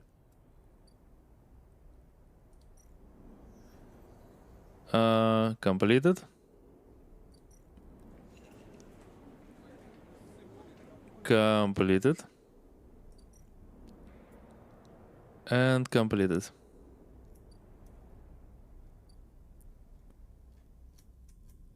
Base camp. Bioshock is a really interesting game to understand too.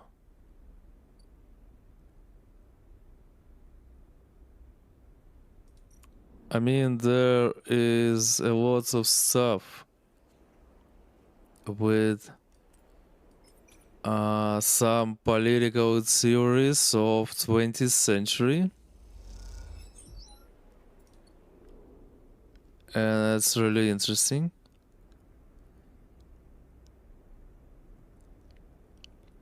About Ayn Rand theory, for example, of capitalism. Basically, if you save 3 or more girls instead of killing them, they will put a teddy bear with gifts inside one tonic and big amount of money and from 60 to 80 Adam. You don't remember the exact amount. Oh, I see. So it's even better to save them.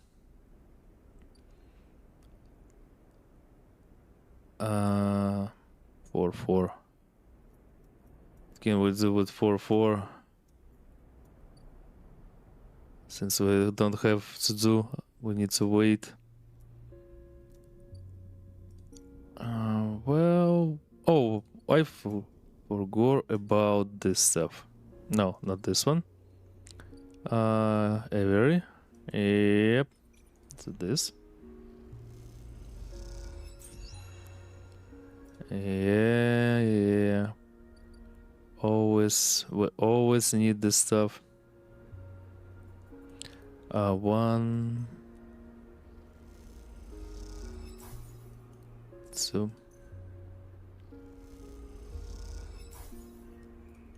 And 3. Yeah.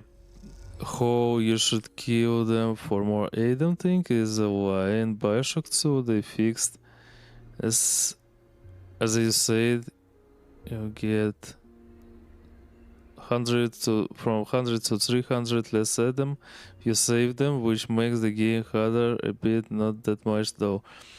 I think it's like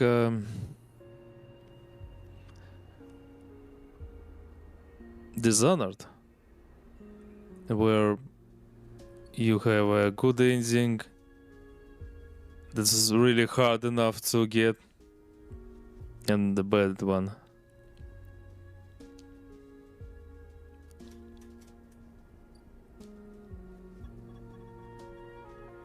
I wanted.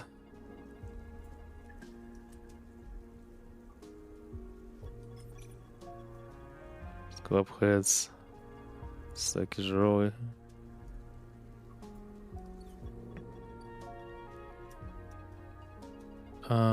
Yeah, okay, let's collect this. We'll need it probably.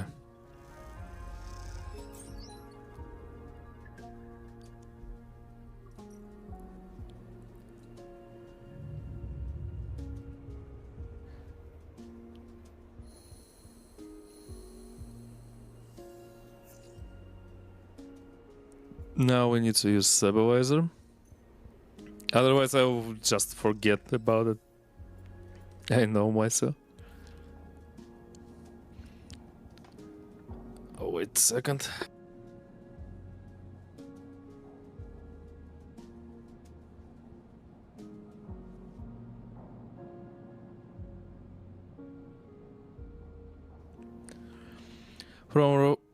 From what you've seen, some people didn't like Bioshock 2 since it didn't add much gameplay wise compared to the first game.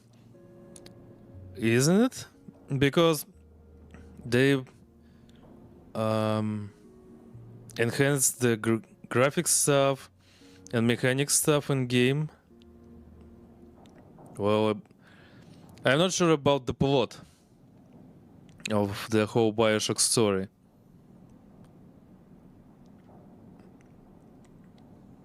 And also, I can recall you are playing as Big Daddy in Bioshock 2.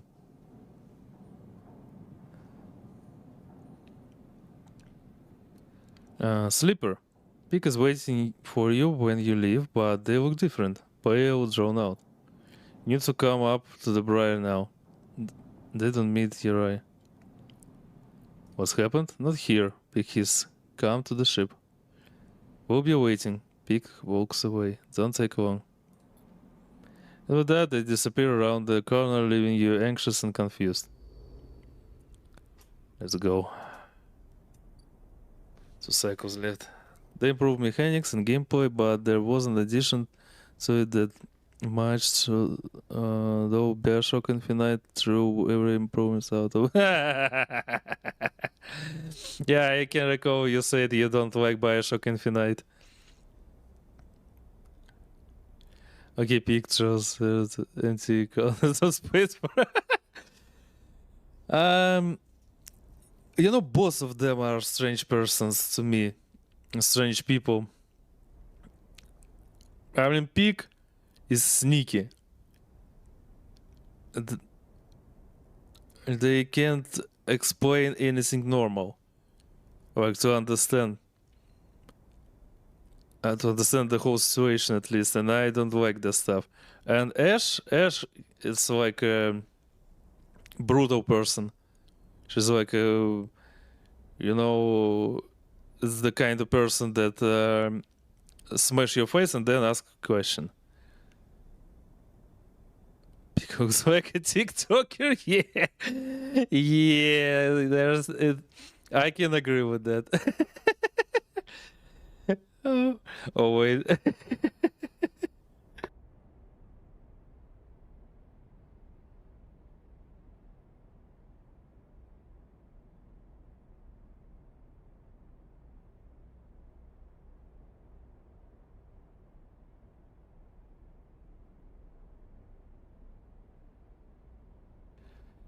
Peake looks like someone who would dig down in Minecraft.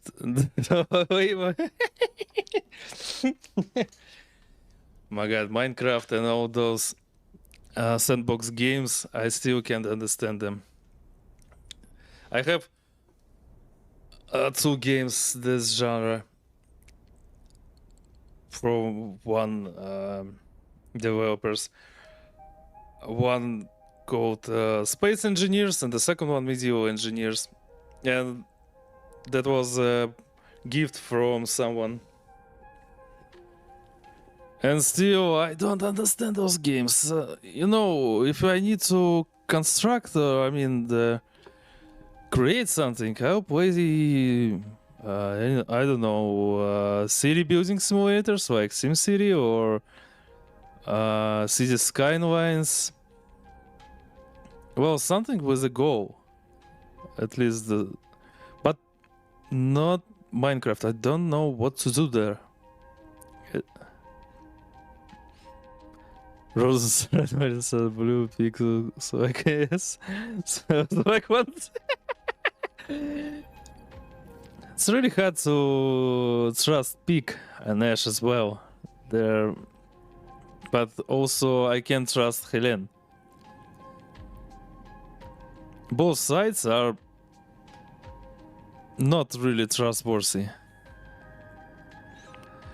As you walk into the climbing briars, Carnus Bay, now filled with crates and containers, Eshe is waiting for you.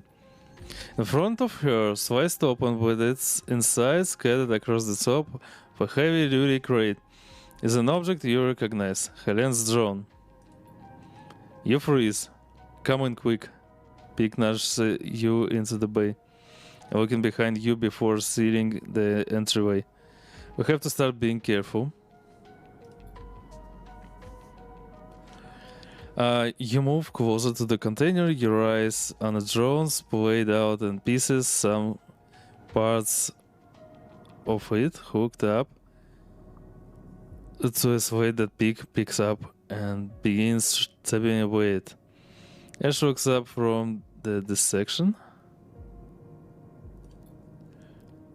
We call it buzzing around nearby, heading for a ship.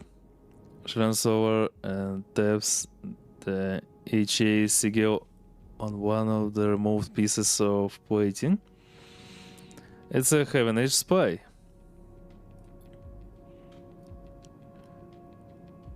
Peake might pick out so much.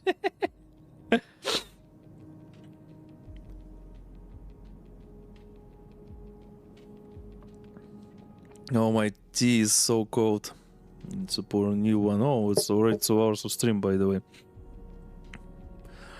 We think we got it before it sent data back, but we can't be sure. Peake looks at you nervously.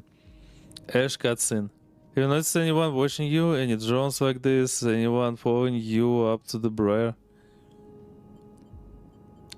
I've seen this drone. Eshe frowns. Following you? I met its owner. Eshe paused for a while, Peake looking between the two of you. Explain, Sleeper? Eshe says quietly. Yeah, tell them about Helen. You explain that you met with Helen at the cordon, and you tell Eshe and Peake about what she told you. That the Heaven Age Council are debating lifting the quarantine, but they are blocked by the hardliners. You speak faster and faster, but before you can finish, Eshe walks away in anger, then comes back again, her eyes burning. I think it's normal stuff. It's a good decision to tell them the truth, because otherwise they will get in the trap. And it could be bad exodus for us all.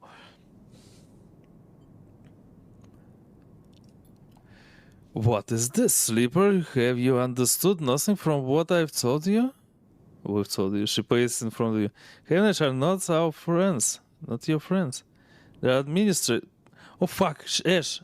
That's why I'm trying to... That's the data I'm trying to transfer to you. I'm colorblind.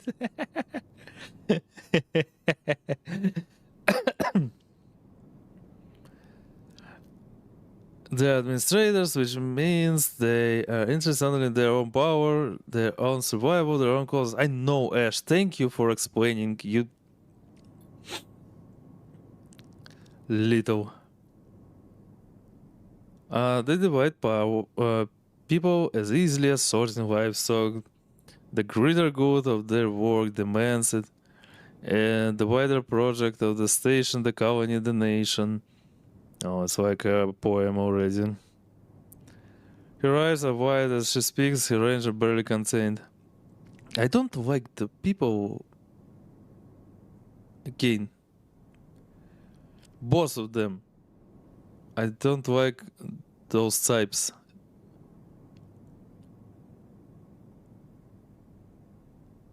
No, she wants to help. Nope, she didn't. I didn't have a choice. Yeah, that's true. Ash clearly picked a long time ago and never been good since. What? Yeah. Yeah, you're right. Well,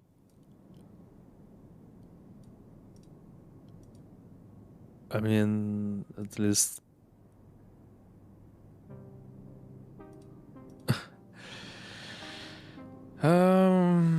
Peake and listen to them, please, Ash. They are with us. Peake glance between you two. What was the sleeper supposed to do? They were ambushed by this Helene. No, she's not trying to help, I know it. She's trying to cover her ass. Only listen. Let me tell you something, Sleeper. Ash says, her rage hardening into pain. When people become administrators... Oh, fuck, Ash, I know! Give up something. Some part of being human, being equal among others goes away. They start talking about the greater good, the systems, the ways in which their hands are tied, or their processes compromised. Oh my god. I'm not a child. My mother was the administrator of Holton, and I have seen what it did to her. That noble high calling, it's toxic. You know, you are a teenager, Ash. Literally. A teenager with your burning rage for politics. People should never have the chance to decide the fate for others. And those that do so at the cost of their humanity. Among Us reference.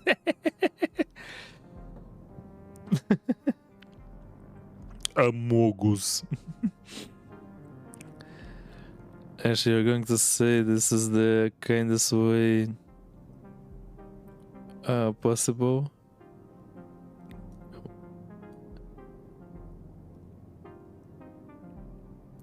Wait, what? Come in.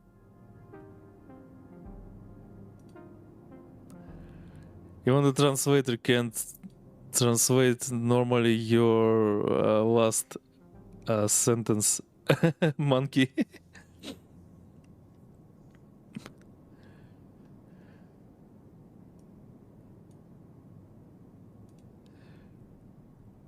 Oh, now I understood. Yeah, I understood. Okay. It's source engine command for console. Yeah. But not commit. Or we need commit. I can't remember. I can recall, but we need bind. Well, yeah.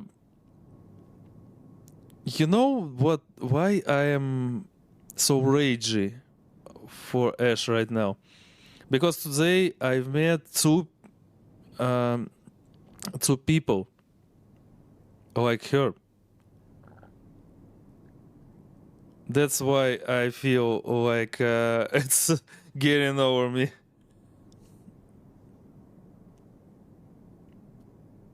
Okay, you'll be even more kinder to Ash. Ash, can you jump out of the spaceship to test there's any fault damage?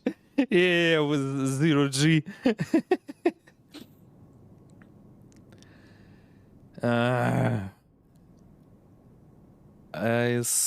Okay, let's go.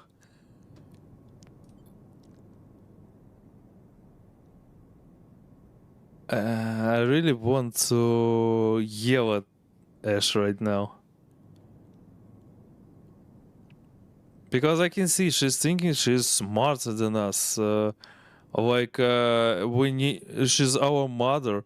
She needs to take care of us, to explain everything to us. And I so fucking dislike this kind of behavior.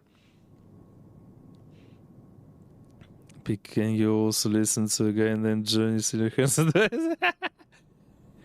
Peake tries to cut in, but Ash holds the upper hand.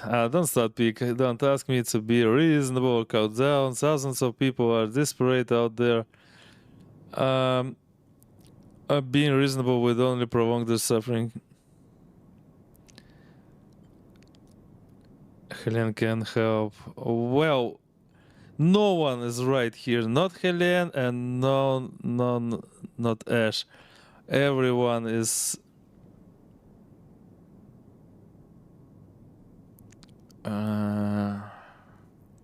wrong here. Sometimes you feel like video game devs never been a teenager, like why all teenagers are shown as rebel. Not everywhere, maybe. Can you recall the teenager son of one of here characters in GTA 5? He wasn't a rebel. He was dumb fuck. General Диктор! Здорово, Диктор. Ты проснулся уже?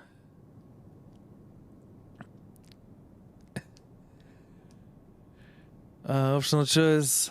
Fuck off, you press the distract button.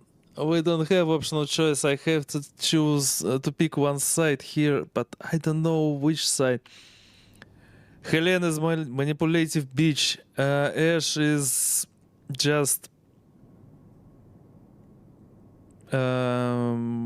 hot hat and something like this, and also she thinks that she is smarter than us. Playing mother and Peake is, oh, you know, he's sneaky.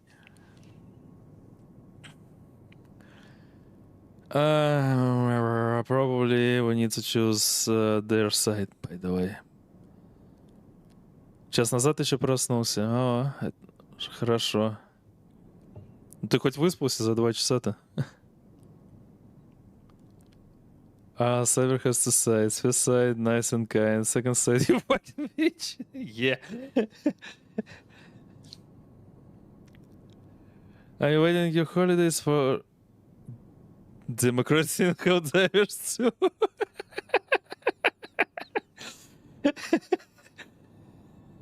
Oh. Yeah, Helldivers too. Like we had that conversation today. I don't know. I can see lots of people are playing Helldivers 2 right now. But they haven't played the first game. They're playing Helldivers 2 because it's trendy. And I don't like this stuff. That's why I'm not playing modern games. I don't like modern games, most of them. I'm playing old games when we have lots of cool stuff.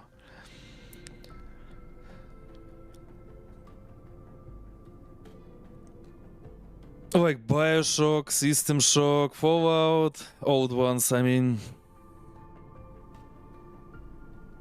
But yeah, Citizen Sleeper is 2022, by the way. But still, it's an indie game. That's why this game is not poisoned by corporation stuff like Ubisoft games, EA games, or a lot of stuff. There's a such game, but home you come in middle of March. Oh, less than a month.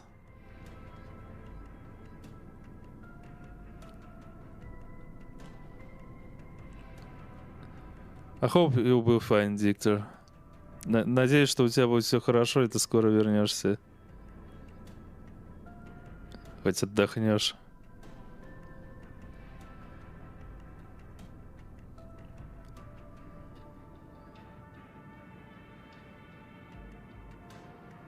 So yeah, okay, we're picking those rebels. Eshe doesn't move for a moment, then she lifts a hand to rub her temples. She goes to say something, then stops. She walks back into the bay and starts checking the straps on the crates. Yeah, where is your thank you, Ash? I'll make the run. She yanks on a strap. No more distractions. Sleeper? Peake looks on. You have to understand, this is a personal for Ash. I know.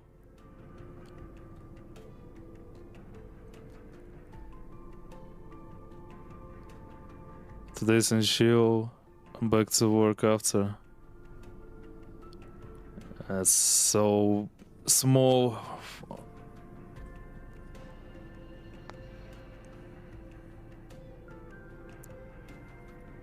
Oh, that's sad, but you sure that you will play some games there? Today's, I think you will sleep for both days.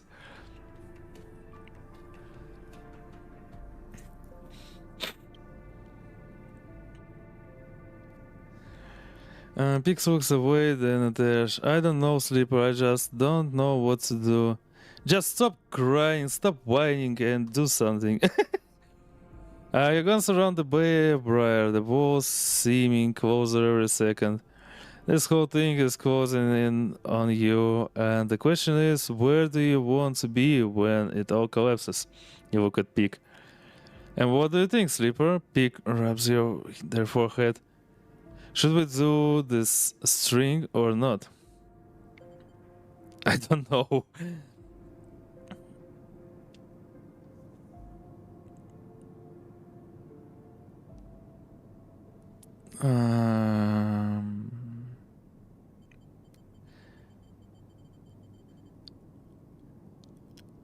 As a human being, as a person here in real life, I think they don't need to do that.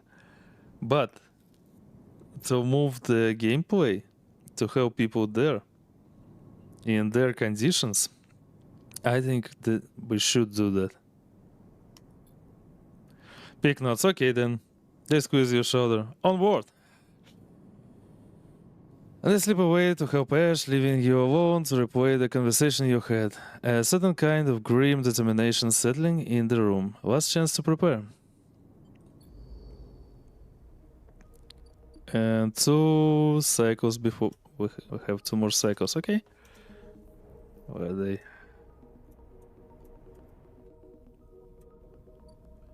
Waste this. Oh yeah, we need more stuff to fix our S. Диктор, ты за 2 дня-то отдохнешь? Ты можешь вообще отдыхать за 2 дня? В смысле, я мне кажется, после месячной работы только и спал бы. Потом все эти 2 дня.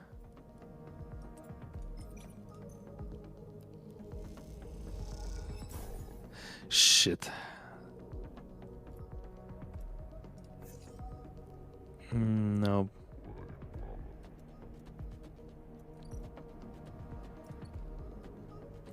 Wait.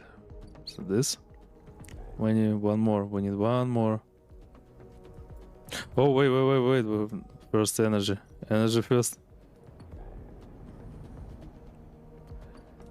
Okay, I'm doing some stupid stuff. Yeah, we can get energy here.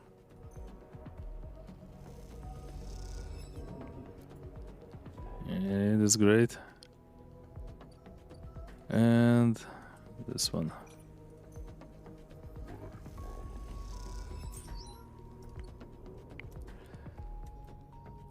Okay. Let's wait for the next cycle.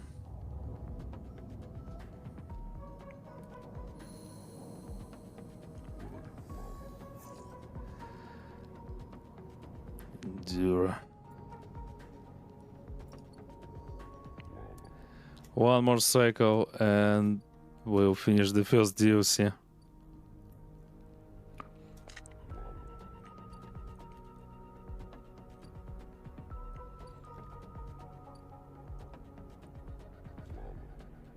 I'm thinking. I mean, what we can do here.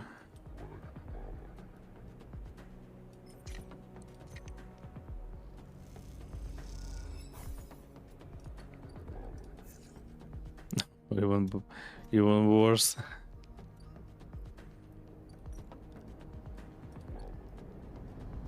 Работе выспаться дается хоть и за 8... Больше 8 меньше 8 часов. Да, помимо игр еще дела, просто некогда спать. Понимаю. Садись по максимуму выходными, да? Я тебя могу понять, как офисный работник, только если...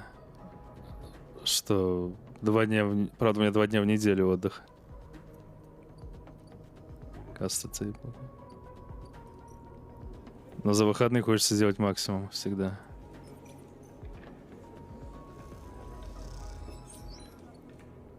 Yeah, we are talking about the rest that we can get during our weekend or holidays.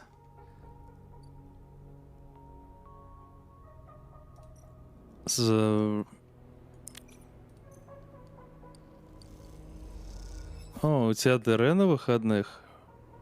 На этих? Или...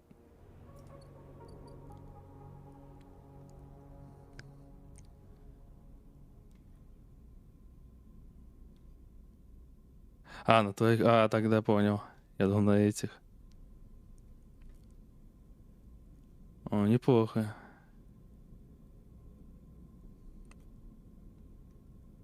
Хоть отпразднуешь с родственниками. У меня день рождения вот будет в понедельник. Я до сих пор не знаю, как его праздновать.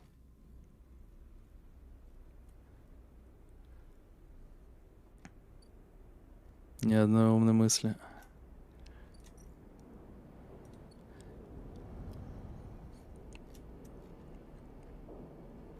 Yeah, now we are talking about birthdays, and Dictor has his birthday in March, and I say that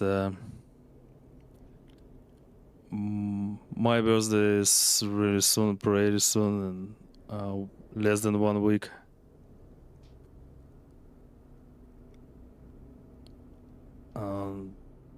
Next Monday.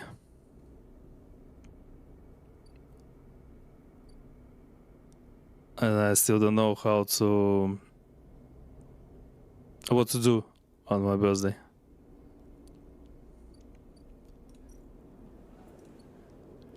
Собери кентов в баньку или кафешку. У меня нет кентов, мне некого собирать. У меня все кенты вот здесь, на Твиче. К сожалению, так жизнь не так сложилась. Но я отпраздную с семьей, это в любом случае.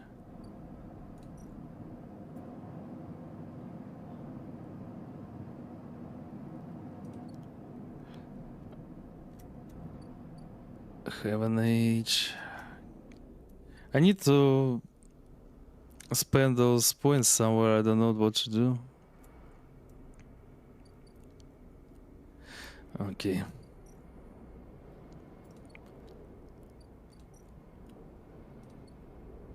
С семьей Ну да, с семьей. Надо всех посетить.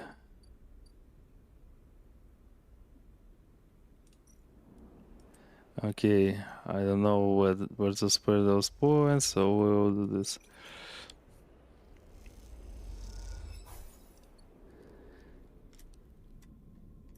Okay, let's end the first DLC.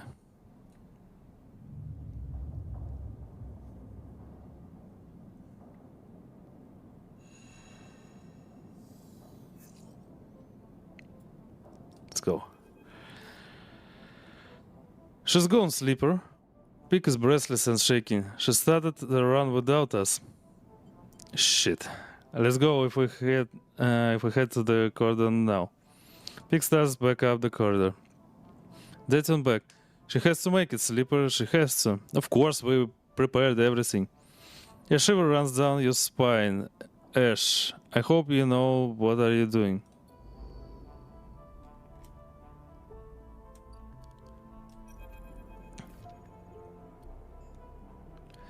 The cordon. You arrive, ranting and anxious. At the cordon, Peake is nowhere to be seen. Then you hear footsteps hammering on the metal stairway Helen's throne led you through before. The one that leads up to the observation deck. You leap up the stairs two at a time and make it to the top, momentarily blinded by the light pouring into the observation deck. Sleeper, Peake emerges from the light. I know she's trying to protect me, but it's okay, she chose. What was she thinking? Yeah, she chose. But what about my choice, Sleeper? Who the fuck are you in your life?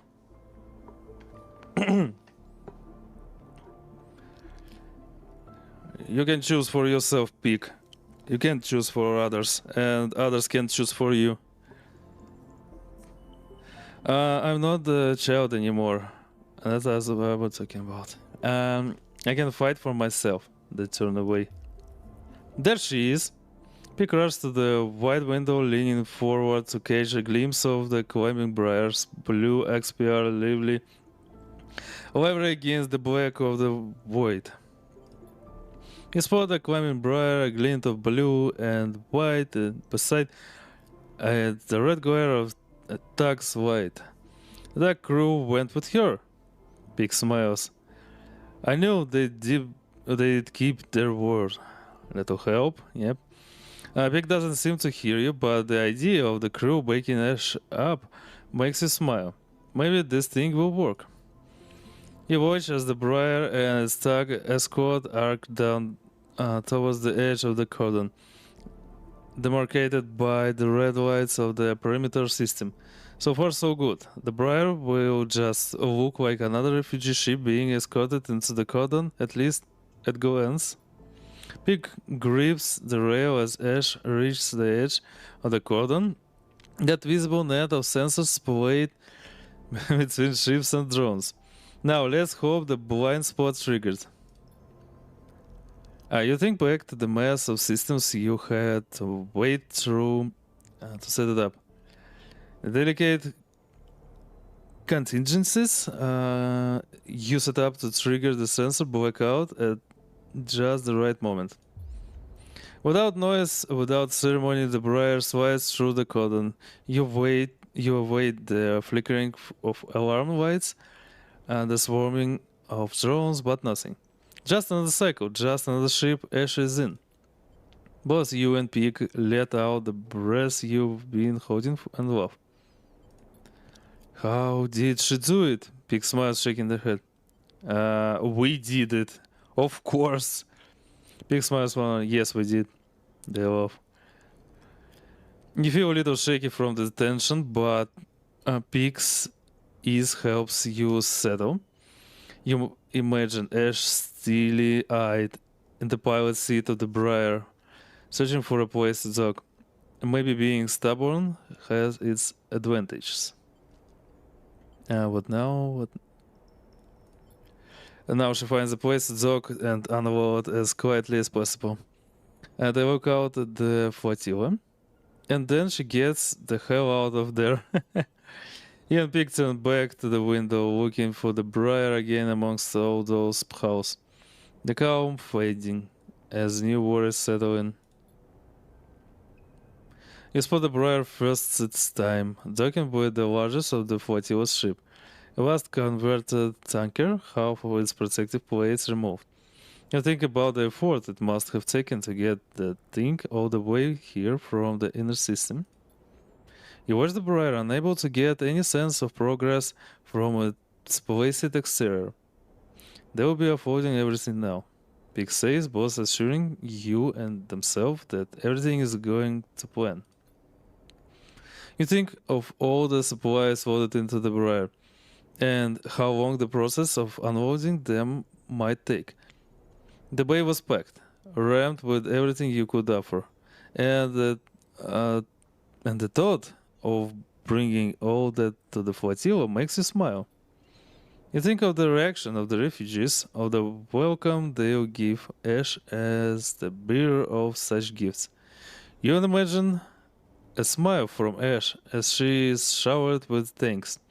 You focus on that as you watch the briar and continue the nervous wait for it to finish unloading.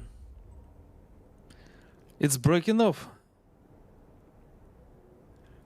Peake points at the briar, and you see the puff of air and dust that accompanies an emergency depressurization.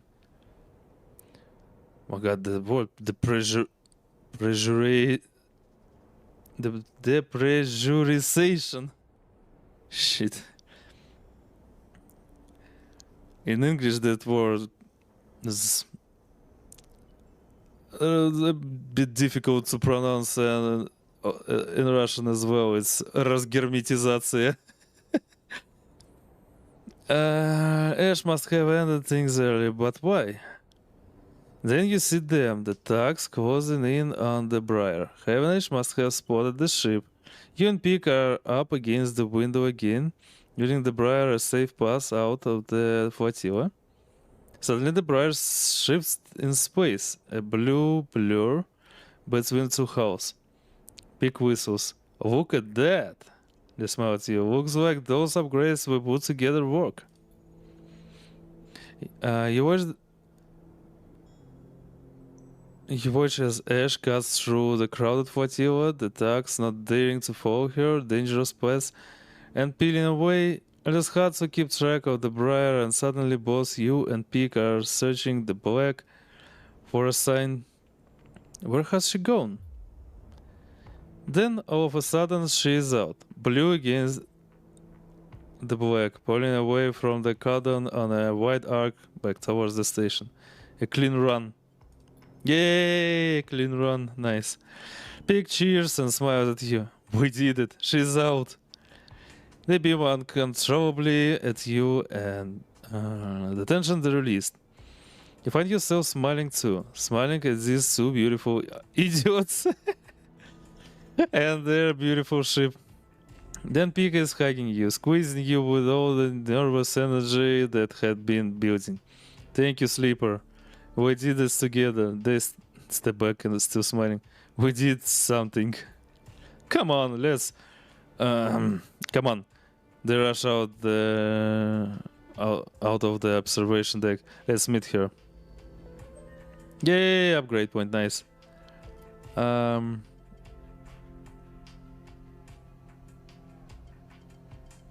We need something to choose.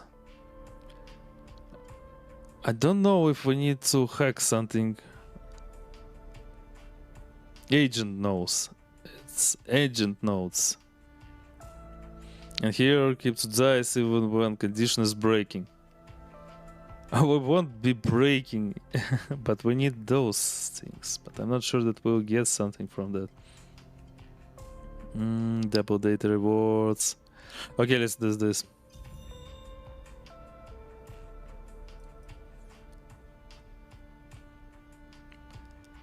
What's next? Oh. You and Peake rush into the briar, finding yourselves in the now empty bay. The change is a reminder of what you achieved. And looking around, you feel all the more satisfied. A hiss sounds at the far end of the bay, and Eshe enters looking exhausted. Peake runs up to embrace her, but she sits down on the bay floor before they reach her. You did it. They sit beside her. Eshe, you were incredible. She smiles a small smile at this, laying her head on Peake's shoulder. You suddenly feel like you are intruding, seeing the two of them like this, quiet and constant. Sleeper, Peake calls. Come on over. You cross the bay and sit beside them on the hard metal floor. Eshe, Peake asks, did you give the Flotilla our chairs? They both burst out laughing at the ridiculousness of it all, at the exhaustion and the worry and everything else. You laugh too. It is impossible not to. And after a while, you all come to a stop. Peake wiping their eyes and Eshe shaking her head. You would have loved to see it, Sleeper, Eshe says quietly. The welcome I got. They came to greet the ship once I docked to offload the supplies. I told them I was coming, of course, as soon as I got inside the cotton, but there were so many. Children, families, they were smiling at me, sneaking my hand. And I think that you needed it, Eshe, of course. Appreciation. So was there too, Peake, and he is just as gruff as his sounds overcomes. She smiles. They took it all, crate after crate, until the ship was emptied out. Eshe walks away. But there were so many, and even with everything we managed to bring, they needed more. They made me promise I would try to come back. Eshe, Peake shake their head. You know, we can't do that twice. Eshe stands up. What are we supposed to do? Wait for them to leave the quarantine? She is angry again, that familiar tension rising in her voice. Peake tries to pull her back down. Sit, Eshe. Rest. You have done enough for today. Don't, Peake. I know my limits. My God, just relax, lady. Eshe hardens. Okay, well, seeing as they didn't catch you, perhaps they will lift it. They know the Flotilla poses no danger now, and if they can account for the extra load of their life support. Eshe walks away toward the ladder that leads up to the into the upper part of the ship.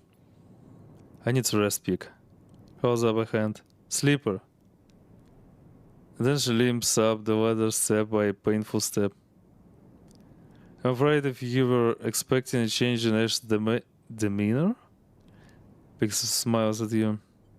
It's okay, let her rest. At least she's honest. Yeah. Peake nods. I think I need some rest too. They put a hand on your shoulder and get up from the floor. We couldn't have done this without you, Sleeper. And I know those in the Flotilla would thank you too. Thank you. Peake limps up the ladder too, leaving you alone on the metal floor of the bay. Your thoughts drift to all those people on the Flotilla sleeping and sitting on metal floors like this. Children, families playing in cargo bays and repurposed fuel tanks. You know the story isn't over yet, and you look forward to meeting them. The quarantine will lift. You feel more sure of this fact every moment, even though you aren't sure why. You lie back on the metal and stare at the ceiling. What was it thing told you? Erlin said the eye opens for us all. Maybe the old guy was right.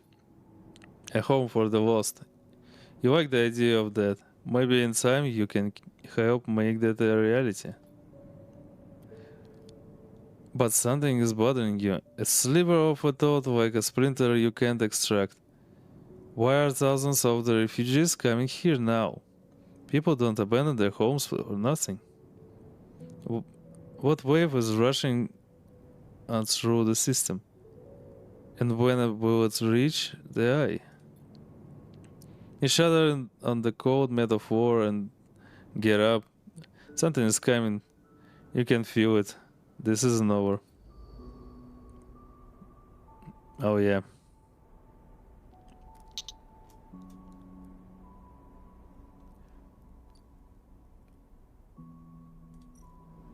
Shit. Episode FLUX complete. The first part of the Flotilla story is complete. The refugee begins when the cycle clock below is filled. 3 more.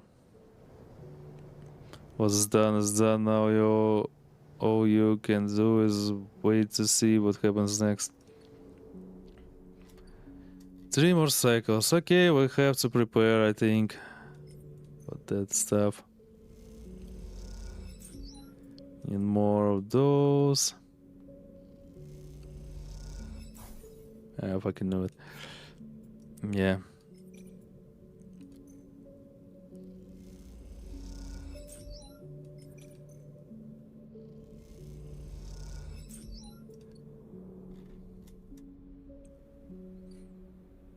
I love the music here.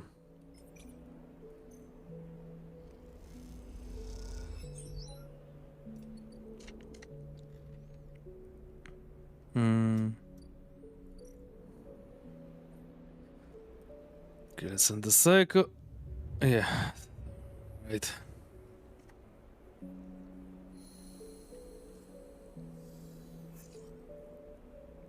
Okay. Let's do a quick break.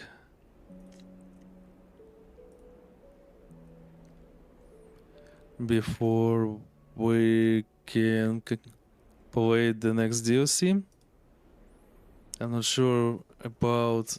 Already played almost 2.5 first DLC, and I don't know how long is the second one. But we can start at least, no worries. Okay, 5 minutes, be right back.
Okay, I'm back.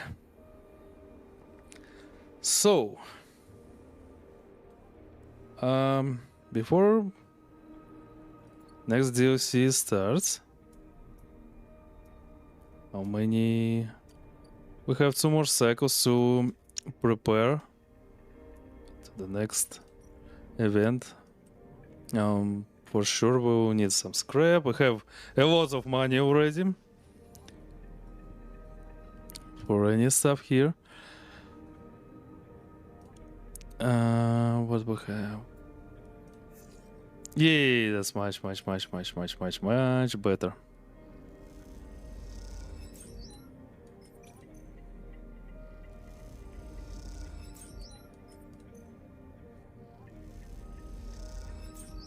And let's restore our energy.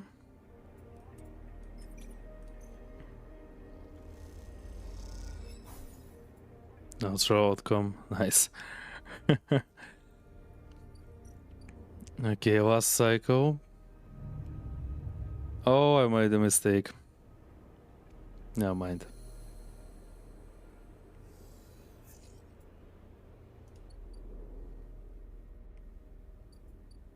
10. Okay, again. I need the scrap to fix my body to have 5 dices during the whole DLC. Okay.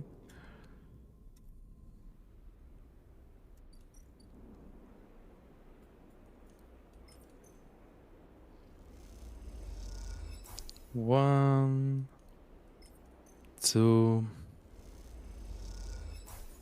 and 3.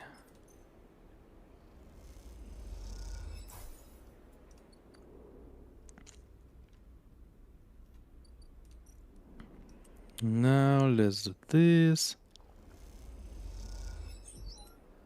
Oh, again, now and this.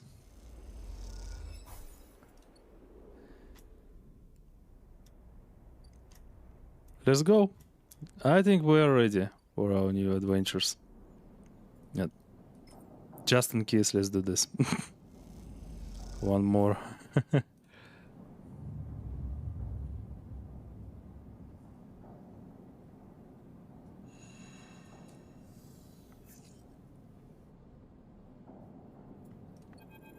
Let's go. I think we will complete the half of this DLC, and the second half and the third one will complete tomorrow.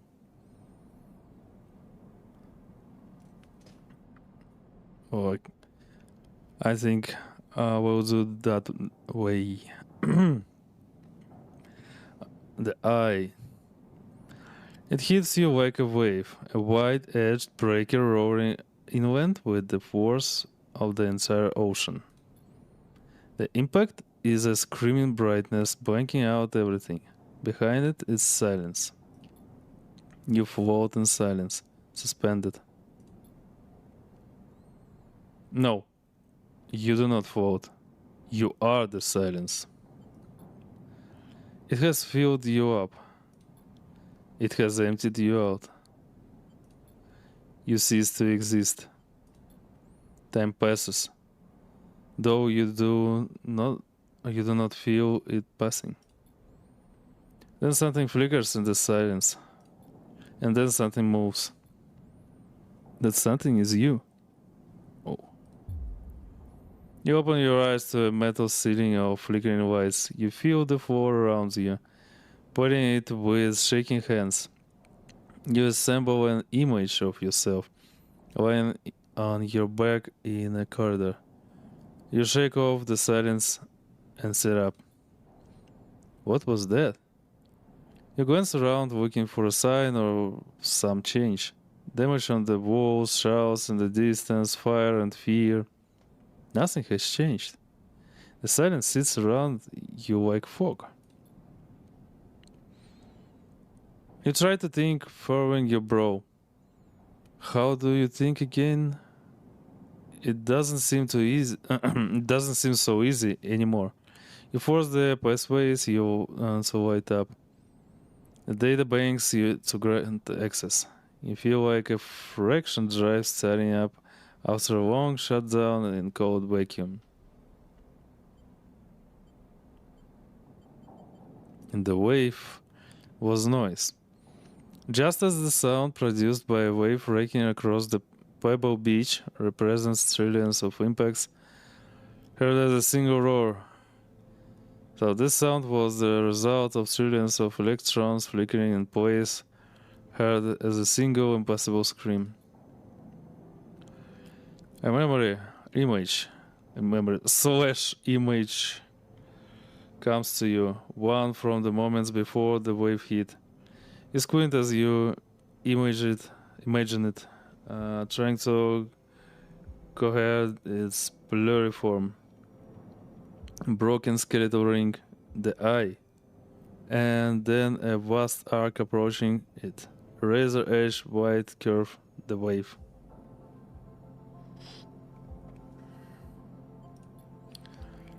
The wave approached the eye. The eye spins, turning each part to face that vast white edge.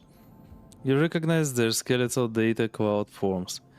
The bright market, the low end, the greenway, the wastes. Then the wave hits just as the Flotilla, the cordon, turns to face it. And after that, everything is silence. You open your eyes again. That is the epicenter. But of what?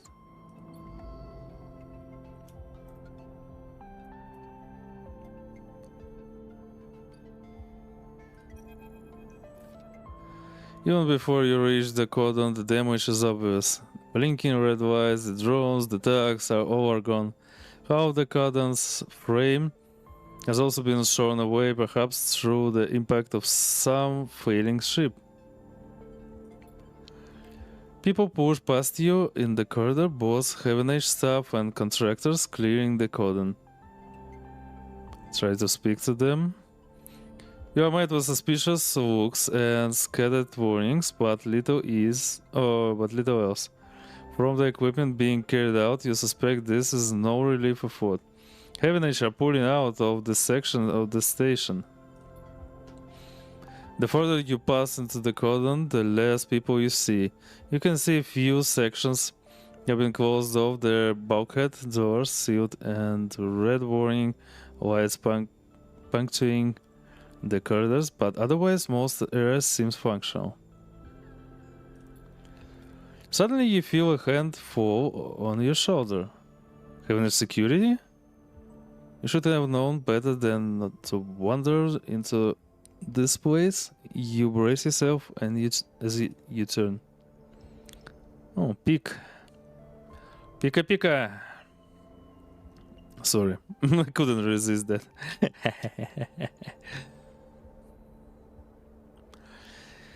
Sleeper, Peake embraces you as you turn. What are you doing here? Did you see the cordon go down? Did they speak with you? Peake glance around and you can see they are panicked. I don't know what's happening. And that makes two of us. Ash left without saying anything. Peake runs a hand through the hair. I was away from the ship, and when I got back, she'd taken it and gone. Then I saw the damage to the cordon. What happened? Peake looks at you with wild eyes. What if this is some heavenly attempt to clear the flotilla? To scuttle the refugee ships? Don't jump to conclusions. Peake pauses. Oh, what do you know, Sleeper? Something hit the station. There was a wave. Something knocked me out. Yeah, something hits the station. Peake looks incredulous. Hit? Sleeper would all be dead if that was the case. They both to think. Maybe not an object, but a shockwave. A signal. An EMP would have taken out most of the station, but Monkey jump scare. Joking speak out of the spacecraft. Oh my god.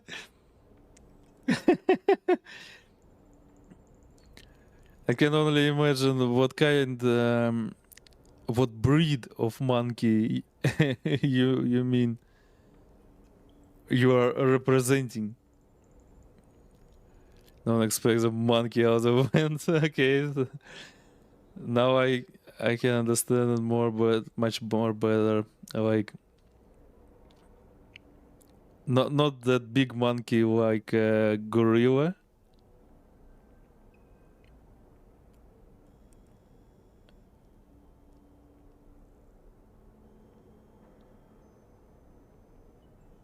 Oh my god, I don't need to stop thinking about it. I have really great imagination, you know. Well, unfortunately, I can't draw. Otherwise, I think I will draw. I can draw that. Gorilla jump scare. Just gorilla. Yeah, press F for Peake. Peake runs a hand through the air. I don't know what it's saying. Sleeper, that doesn't sound. They walk away down the corridor for a moment. Look, I have to find Ash. I'm sure you felt something, but we can talk about it later.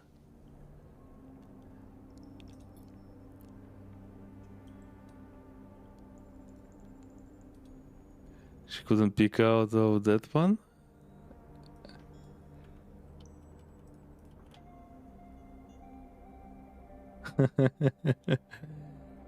And Peake just doesn't know what to say about everything.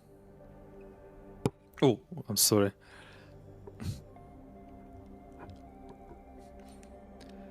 They set off down the corridor. I can't sit around talking any longer. Find me on the Flotilla. I'm going to find a way to Ash, no matter what. No, sorry. With that, they rush away into the depths of the cordon, leaving you behind. Seems like you'll need to follow if you want to get any answers.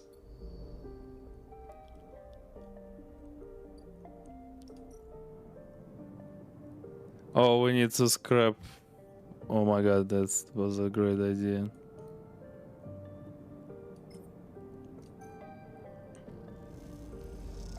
We're using a shuttle for that. You hand over the scrap and squeeze into the crowded shuttle. Time to head to the Flotilla. Oh, now we got access for the Flotilla. Oh my god, 1, 2, 3. 3.5. Okay, I can see we have new location here in game. Can you imagine Peake playing CSGO? Our Peake in mid? His teammates would be confused. The first map I ever imagined was Dust 2.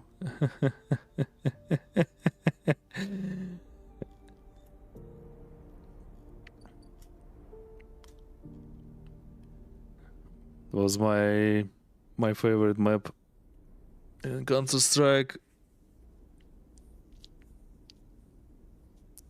Well, at least in 1.3, 1.5, 1.6 and Source.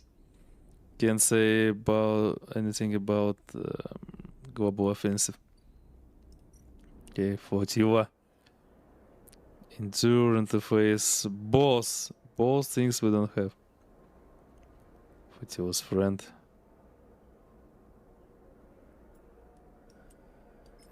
Okay, never mind.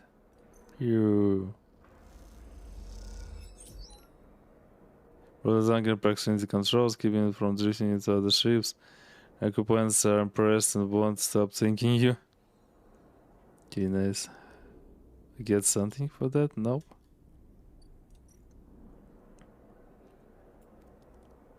Whole supplies, getting the necessary supplies. Ship made their needs is a huge task. Joining the howling teams and the simplest thing you can do to help. Okay.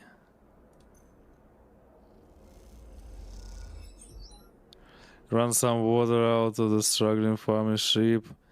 The Flotilla's edge. They're so pleased they reward you with some freshly cooked produce. I have a lot of produce here, you know. Also, no, I think the best way is to do this. At least I also energy, not condition. Yay, positive outcome. Oh, and also I get cryo for that. Oh. Quest started. Cautious spacer.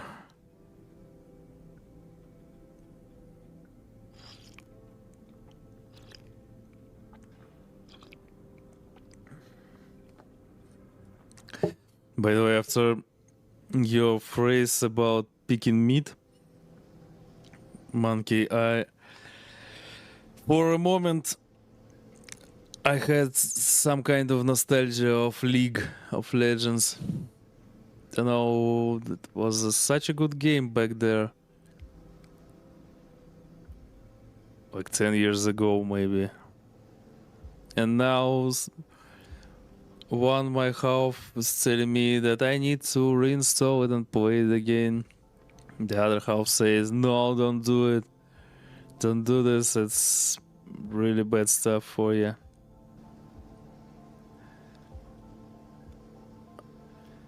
Okay, as you walk into the bay of the climbing briar, a familiarity of the space overcomes any trepidation.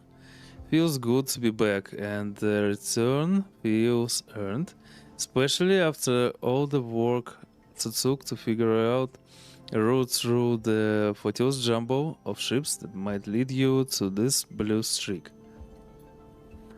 You see Eshe and Peake immediately sitting at the back of the bay, deep in conversation. Their closeness causes you to stop suddenly, aware that you might be interrupting something private. Peake is gesturing widely as Eshe stares out into the middle distance, hunched over. As Peake tries to get her attention, she spots him. Sleeper, Eshe nods. Incredible work back there. She smiles. Sorry, I couldn't wait for you and Peake, but the moment I saw the cordon go down, I had to get in here. Peake shakes their head, leaping before looking as usual. Peake smiles. But I'm glad we are all reunited. To be honest, Peake adds, I can't believe it. The FLUX event knocked the entire cordon system offline. The Flotilla is free and Heaven Age are breaking off. Peake smiles at you. You must be our good luck charm. That's not a good thing here. Okay. FLUX event? That's what the refugees are calling it. Peake explains. Apparently, that's what they called it when it started happening around Ember. What exactly is happening? Hard to tell. It's some kind of disruptive wave that only affects electrical systems. Peake chips in. Typically, systems are screened against radiation and interference, but this seems to be dulled, but not stopped by those defenses. Basically, the crisis continues. Oh no, not the crisis. The cordon may be down, but this brings a whole other set of problems. Eshe paces away. You should tell them, Eshe. We go and sit here, please. Eshe doesn't respond. Tell you what? You stare at her back, waiting for a response.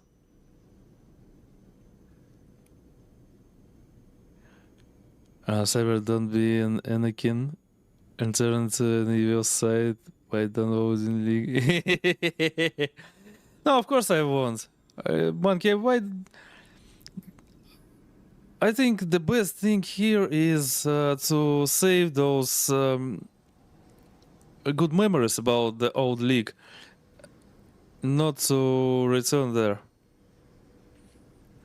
That's the game is like a poison. It's destroying me.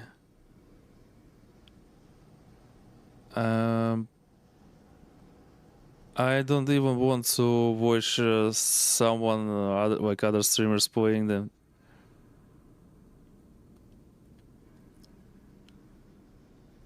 Of course I want, so would I insert Vsauce theme? What is Vsauce?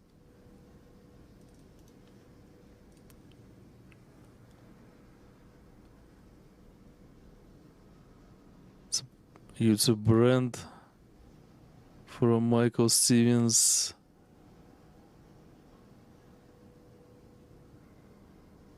Oh, it's something. Yeah, I already did. But need more time to understand. So no, of course I won't play League. I don't even want to play those multiplayer games like War Thunder or World of Tanks anymore. Maybe someday again. I think I overgrown it. Now I love games with the plot, not with not those that are killing my neural system. Ash doesn't respond, so you what? You stare at your back, waiting for a response. Please, Ash, haven't they shown they can be trusted? Peake nods towards you. Ash turns, her arms folded tightly across her chest. As she goes to start and then stops. You can see the anger in her eyes. But you realize it is not directed at you or at anyone else. She is angry with herself. I brought weapons to the Flotilla. She pauses. And now they're gone. Oh my fucking god, Ash. The fuck are you thinking about? Nice.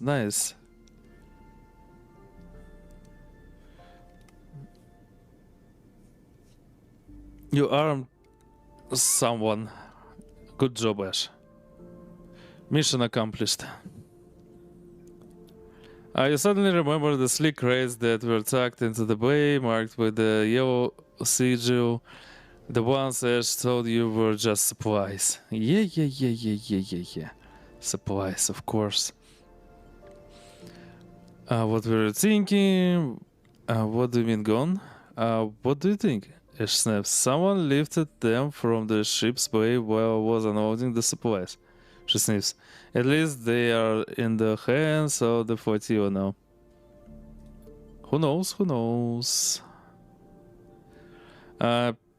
Peake looks at you. She knows that was a bad move, Sleeper, I promise you. Stop talking for others, Peake. Ash has her mouth. She can speak for herself, I suppose. They glance back at her. She's just too proud to admit it.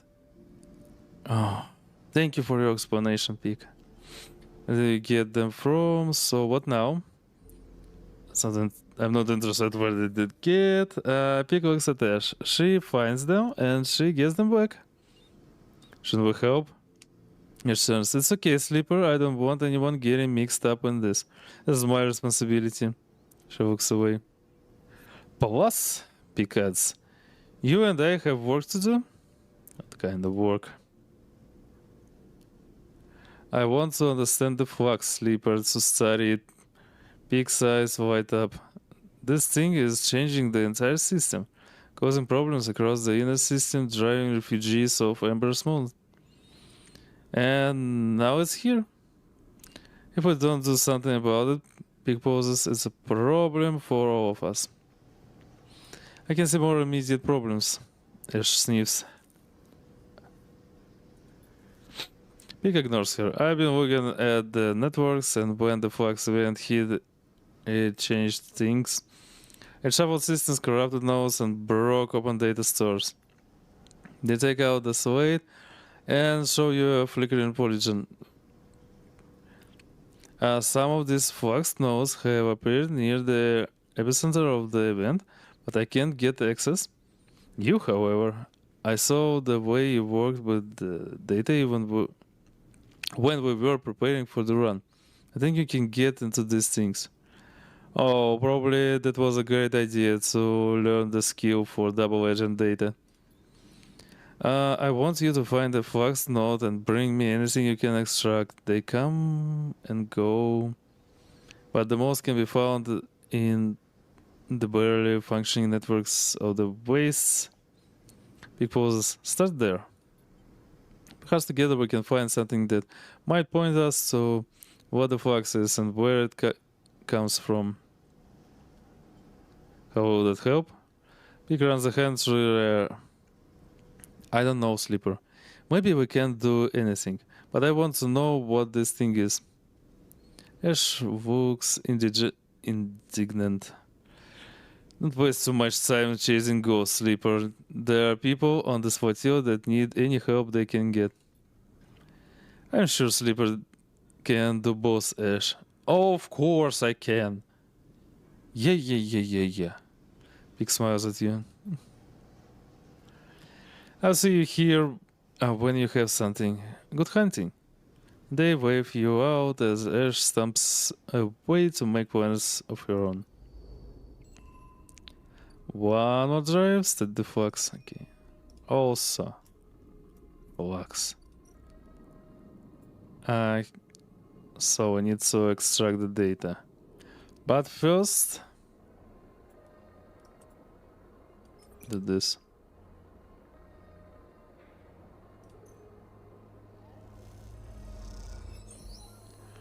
But it's very nice. Okay, we. Oh, new quest. Pragmatic Captain Soul. The Flotilla. Chaotic Refugee Fleet. Someone told me I should be thanking you. The voice comes from behind you, cutting through the chaos of the crowded Carnivor's Bay. Cavernos. Yeah, Cavernos. Why?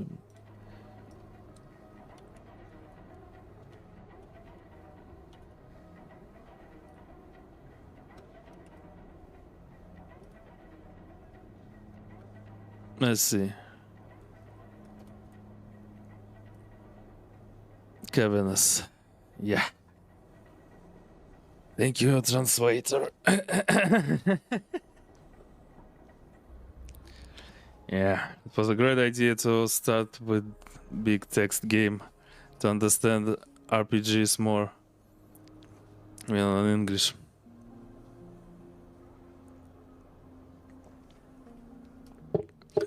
You freeze.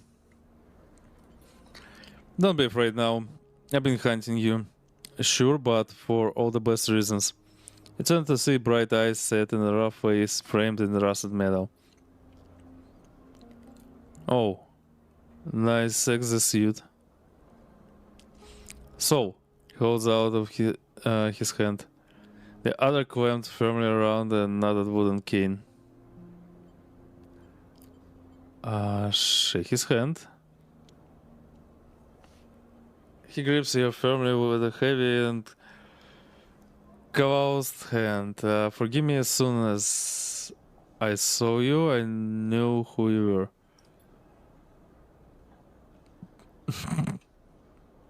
Sorry.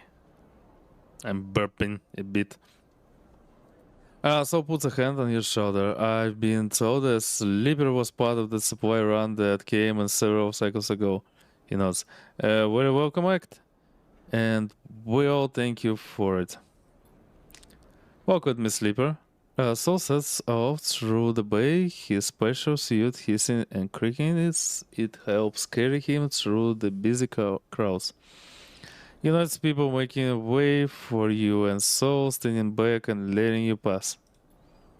You pass the makeshift kitchens, steaming pots and heating elements, a restless queue collecting meals.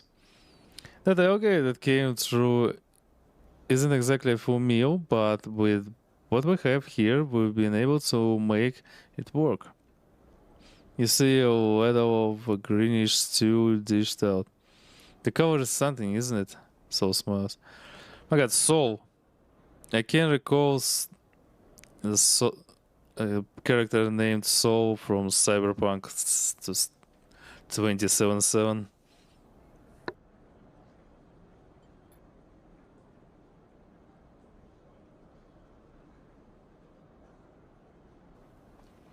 So leads you out of the larger bay into a corridor lined with storage rooms that are now serving as dorms. You see someone filling a metal container from a standpipe. So Goodman.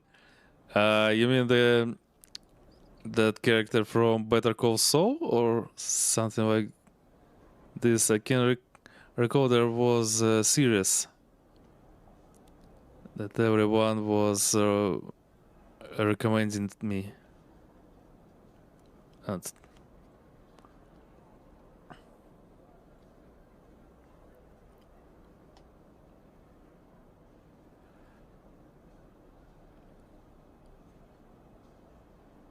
oh my god, I remember how Saul in Cyberpunk died.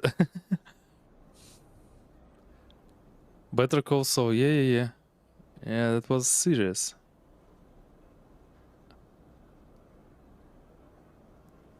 This is so leads you out the lager bay into a corridor lined with storage rooms now serving domes. You see someone filling a metal container from a standpipe, the water gushing out readily. To notice the person as he passes. Just a little further now. So, my god, can't normally pronounce his name because of my speech defect. Soul. Soul leads you into a freight elevator and whistles to some unseen operator to start it up. It jerks into life, and as you pass through the layers of the ship, you see people on every level, supplies crammed into every available space, and sparks leaping in bursts as the ship is reshaped and modified to sustain its population.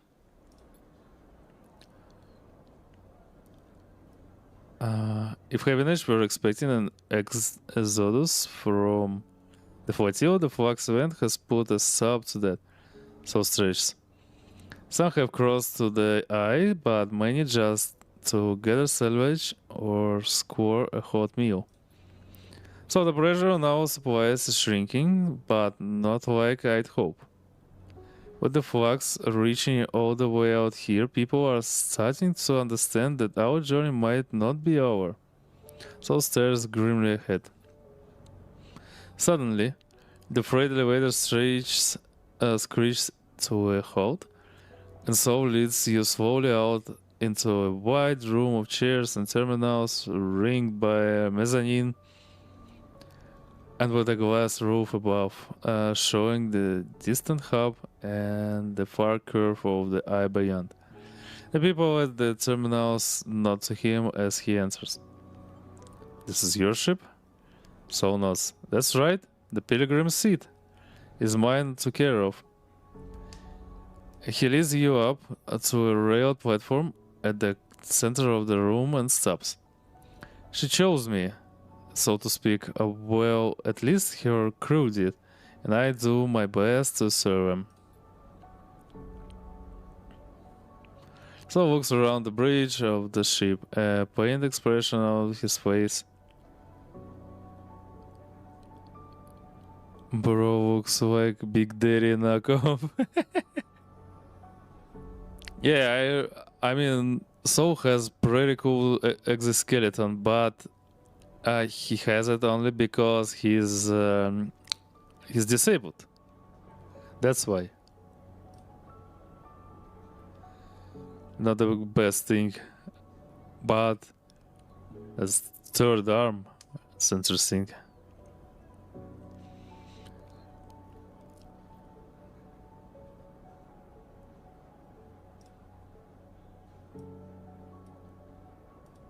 He looks like on. Looks like who? Big Daddy?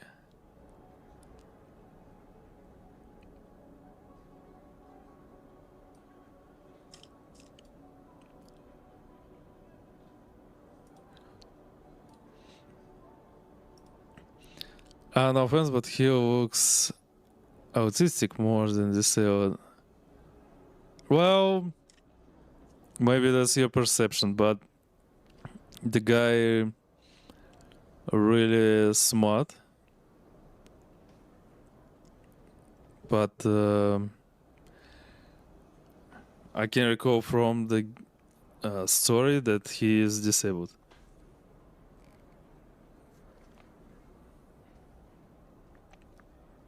That's why he's the only one who's wearing exosuit. He was like Mr. Beast if he was from Brazil.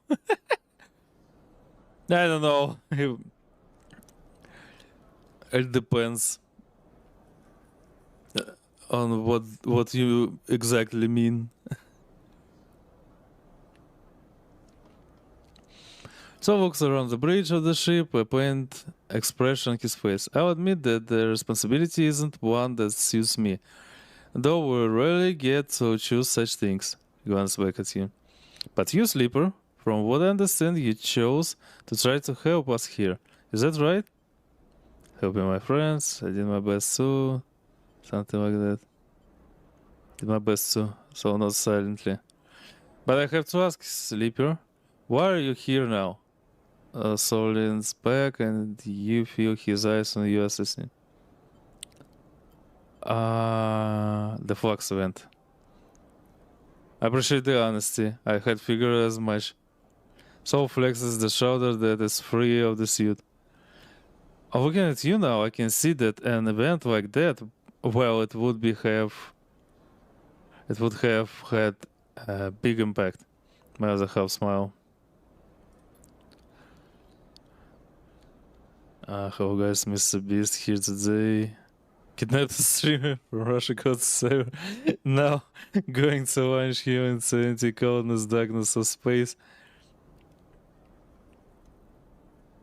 Mr. Beast isn't doing this stuff for free.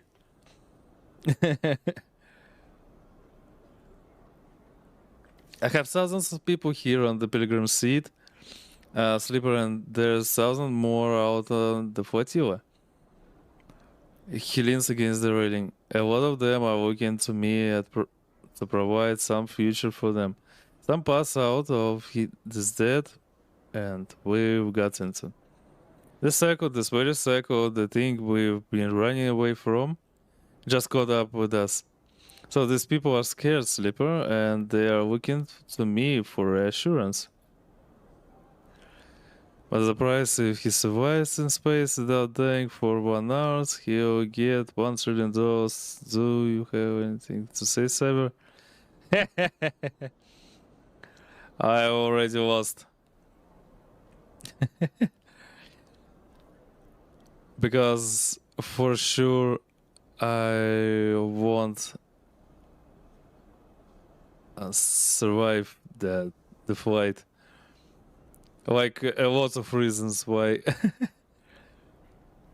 Lack of oxygen, really cold environment, and sun radiation. Also low gravity. Probably I won't even return.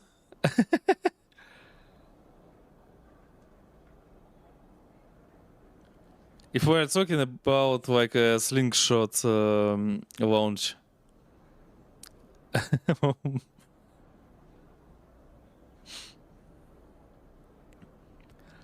And then on the same cycle, someone tells me they see you on board. A sleeper, the same sleeper they reckon.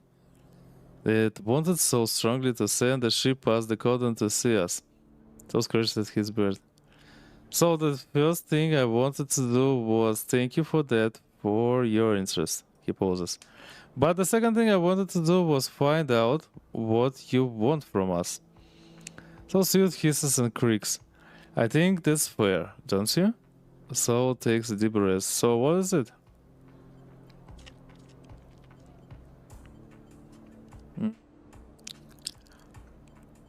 About the flux, what's happening around Ember? Yeah. Someone at the terminal calls out to Saul and he shouts some orders back. Don't see you. Apologies. He smiles that half smile. I tell you what, Sleeper. Let's you and me make a deal. You want information, I understand that, but I have a list of needs longer than the rim of the eye itself. He grimaces. So you do some things for me, and then we can talk about what's been happening in this system. I'll answer you all questions and then some. I might be the captain of the Pilgrim seat, and she is certainly the biggest ship on this flotilla, but I'm not the only captain here. We have ships here from each of the moons. We're from Ember's Hut, but there's others from Ember's Song and even Ember's Step. The moons have been at each other's throats, Sleeper. What with the pressure of the flux, the bad blood from the old days. So leans in. We aren't exactly all in alignment. Well, I don't care when Cyber into space. Okay. Probably I'll need to mutate into something flying with and with some filter for oxygen and then return and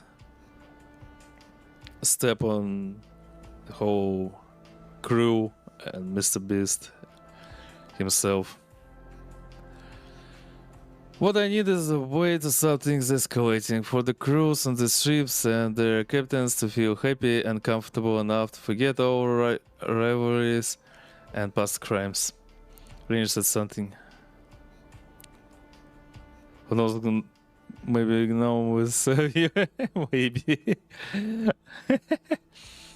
Those from Ember Step, well, they've always been proud. But that pride seems to be a barrier to compromise right now. The last set of supplies I sent their way, they refused. Meanwhile, I have a supply shuttle at the docking axis the Ember Song ships gather at.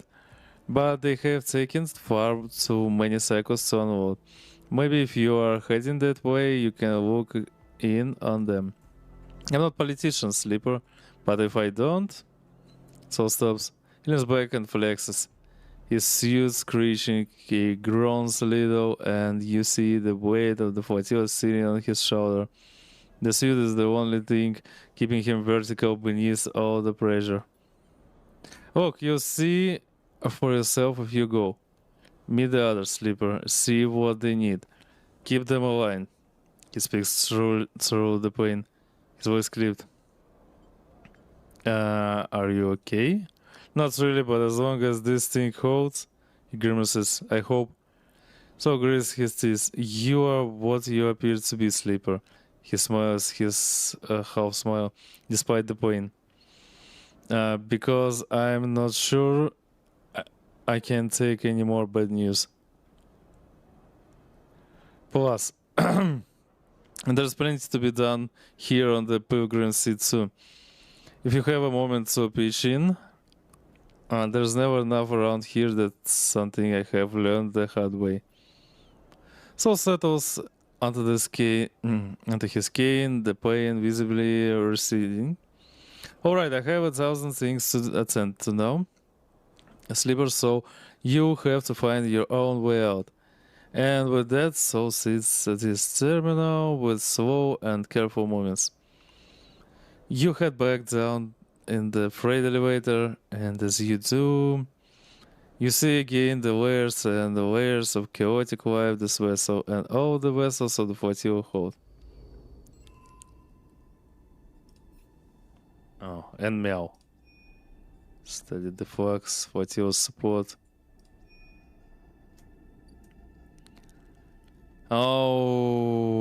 Okay. Pilgrim seat. Okay, let's do some more recon here, I think. Health survival. Already done something. Can say pilgrim seat supply.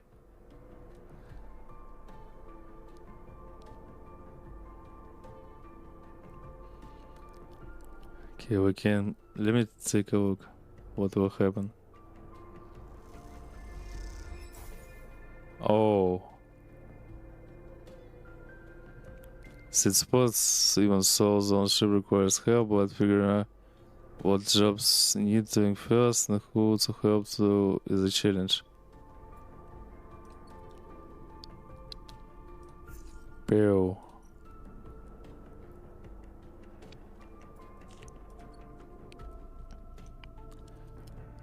Okay. What's here? Unfinished business. I won't do this right now. Even today. Aki. Ember's Tape Refugee. Also... where's... I'll spot here you are, Flux Note.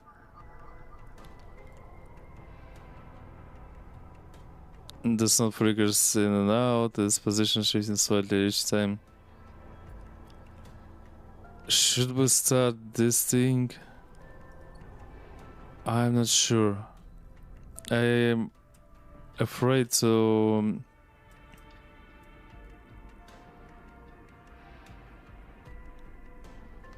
that I'll trigger something and we will have to play more, but it's already late here.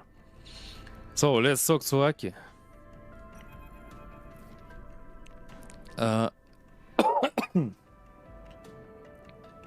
Flotilla, ship in the refugee flotilla. It's a strange sight. Given your time spent in the Greenway, so to see a greenhouse choked in the red dust. It piles up along the edge, gathers and curving waves, and is carried by some unseen wind to well in front of the glass ceiling. It is a desert in miniature, a captured landscape of iron-rich sediment and unseen life. Beautiful, isn't it?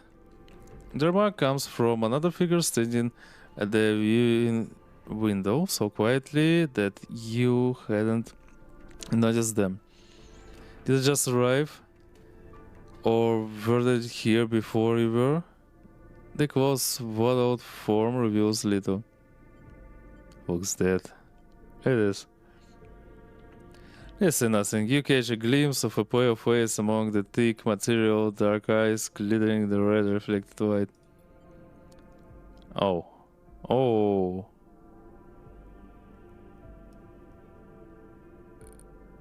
They turn to you, the dust swirls. Aki. They smile as I smile. You are not from the Flotilla, am I right? I'm not from anywhere. That sounds so desperate. I live and die. Yeah. Well, that is not where you are from.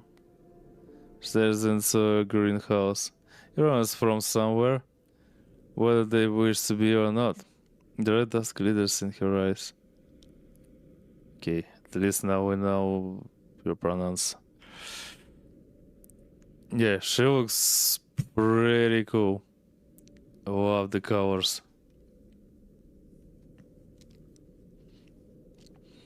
But that is not where you are from. As she stares into the greenhouse. Everyone is from somewhere. Well, okay, whether a good place to be or not. Aki gathers her cloak around her shoulders against the cold. Brings you to the wind's long shadow. Oh, is that ship name? Wind's long shadow? The ship? Aki looks at you curiously. Do you often wander around ships you don't know the name of? You're a strange one. Aki raises an eyebrow. I don't know whether to report you or send you back to where you came from. She smiles to herself. I don't know where at all. You glance around the empty corridor, suddenly aware of how quiet is on the ship. Unlike the other ships you have been on the Flotilla, there is a silent order to the wind's long shadow, and in this moment it feels unsettling. Where's everyone? Aki waves a hand. Asleep mostly. It is night on step, and so it is night here. She rubs her shoulders. At least for those of us who can sleep. Step? Aki turns away, irritated, eager to change the subject. You hear a creak as a set of shutters slowly begin to close across the glass ceiling of the greenhouse. Yeah. As you watch, you feel the dissonance this place has with that word. There is nothing green here. Dust house, perhaps. Oh, yeah. It takes many systems to preserve this landscape, Aki begins. To simulate the wind, cycle the dust, layer the sand and dirt beneath, you watch the dust swirling, systems that are failing. The FLUX event, Aki glanced at you for a sign of recognition of this term. It's eroding our ability to keep this place alive. To keep these traces of step alive. She smiles to herself. Which is ironic, because when we left step and FLUX had eroded our ability to survive on the moon. Now the situation is reserved. Away from the moon, its ecosystems are fragile as we were, living upon it. Something catches your eye as the shadows darken the dust house. The winds picking away at the dunes begin to reveal something, a web, a network of thick branching forms, and then they close completely, and you see nothing in the dark. Soft blue lights flicker on in the corridor, uplighting Aki in cold cyan. You have piqued my curiosity, but I am so tired, Aki shares. If you do not have a purpose here on the ship, I recommend finding one. Otherwise, I'm afraid you will need to leave. Make yourself useful, and perhaps we will get another chance to talk, she turns. I would like that. With that, Aki pats away along the corridor. You stand for a moment in front of the dark dust house, trying to imagine the network of roots under the sand and dust. And then trying to imagine the moon that once housed them. Okay. More quests. Make yourself useful. It's not about me. And what's here? The reflux data.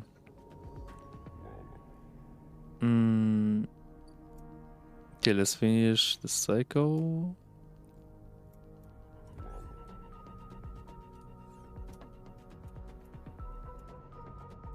Let's hope so, probably, why not?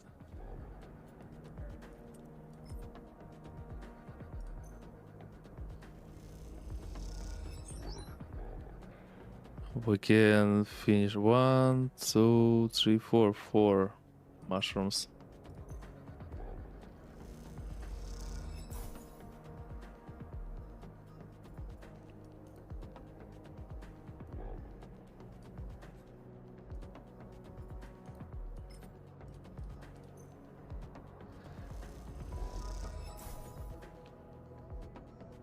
Some more.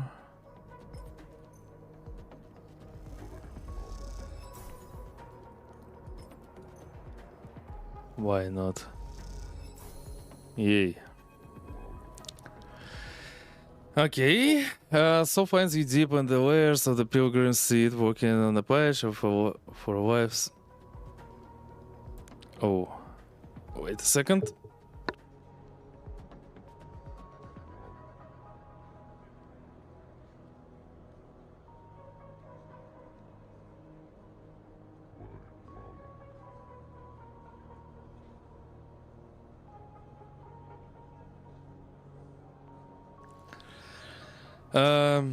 Hey Cyber, you was working your own spacecraft and people started dying all of a sudden when you took out a thing called oxygen something. Do I know why? Humans. They need oxygen. Probably.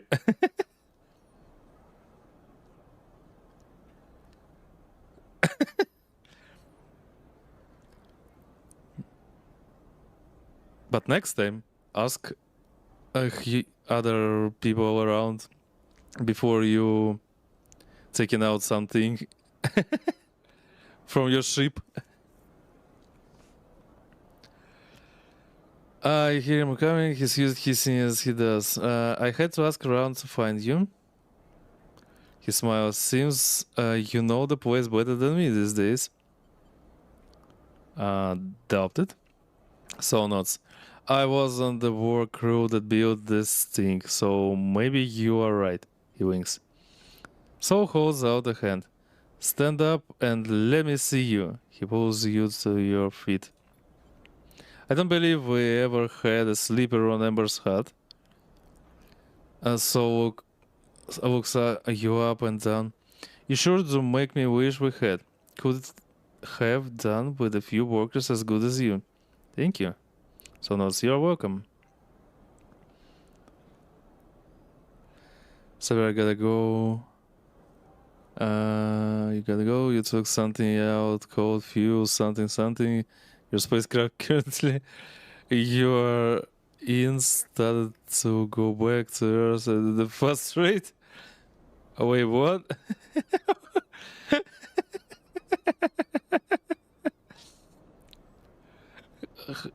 How? But how? I mean, if you took out fuel something something, you won't go anywhere. So, you don't know. It said fuel something, and people said get rid of heavy stuff. So you maybe you threw away and got and gave your ship and some kinetic energy from your throw. That's why you started moving. Seems like I owe you some answers. Seeing as you've been working hard on the pilgrim, see it this past cycle.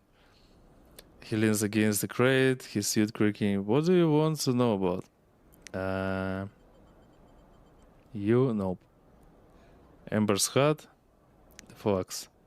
The flux, of course.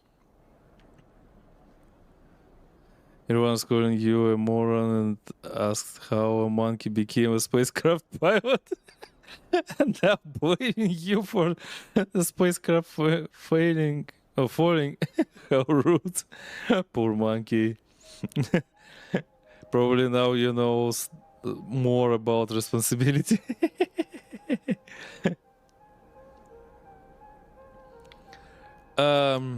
Yeah, so size. That's what I imagined.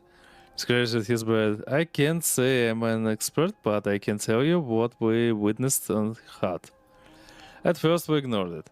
A few farms had their automation systems blink out. Lifter suits locked up. Bots reset their schedules, nothing we hadn't seen before. But then the news came out of Pasero that they'd been hit harder. The local network had gone down, and no one could get it back up. It was rough for a while, but out of the farmland, we were used to that. Pasro, capital of Hut. Tens of thousands of souls made it their home, so grimaces. Anyway, we thought the FLUX was a freak event until the day they got the network running again. That's when the cascade happened. System after system corrupted, data lost. And then another FLUX hit, and another. The bots were running circles in the fields, people had to be cut out of lifters' suits like mine. And the city, I never saw it, but I heard from the others, so shivers. It only got worse from there. We couldn't seem to fight it. It cut us right open. It's not your fault that spacecraft is leaking something called fuel and oxygen tanks are gone, not because of you. You definitely didn't throw them out to space. Oh, I mean, why your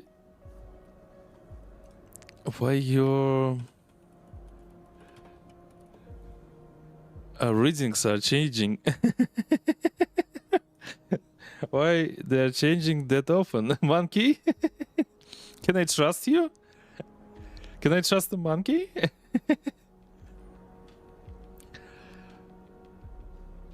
That's what I know about the flux. Some folks say it came from the inner system, that it might be connected to some old tech there or something, but I never heard anything more than rumors. So scratch their bed. Sorry, I don't have better news. So she's the crate. Anything else you want to ask? There was something. Arsenals, what do you want to know about? Ember's hut. Sure, he smiles. I mean, I spent my whole life on that rock, so I have plenty to tell. I'll save my life's story for another time. He winks. But the short of it is that hut is the first of Ember's moons. The biggest and the most populated, which is down to the successful terraforming systems Cyberos set up back when Solheim owned the system. Oh no, now they are trying to throw you off the spacecraft, saying it's all your fault. Update from the future. You're currently dead and floating in empty coldness of space. Well, at least you died peacefully, you know? I mean... well... From that I know that when you're in space without defense systems... How does this call thing know?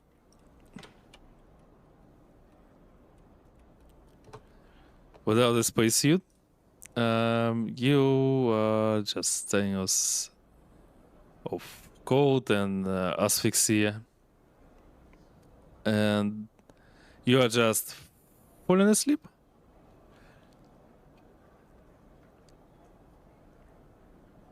That's I know from the books, and not from the movies about space. I found your calls and think you're some alien and now they're worshiping. Oh my god, you have such an interesting life, monkey. Even after death. Yeah, how are relations with other moons? Terraforming systems, Cyberos, what back and so. Okay. Relations with other moons, so smiles. Depends who you've been talking to. You shouldn't mistake me for a politician, Slipper. That's for others to do. He gives you a look. But Ember's Step was the test ground for the terraforming tech that Hard is built on. Well, Ember's Song was the extraction site for the raw materials and energy needed to make it work. You can imagine that might lead to some tension. Yeah, I can feel it. Monkeyverse is expanding. Yeah.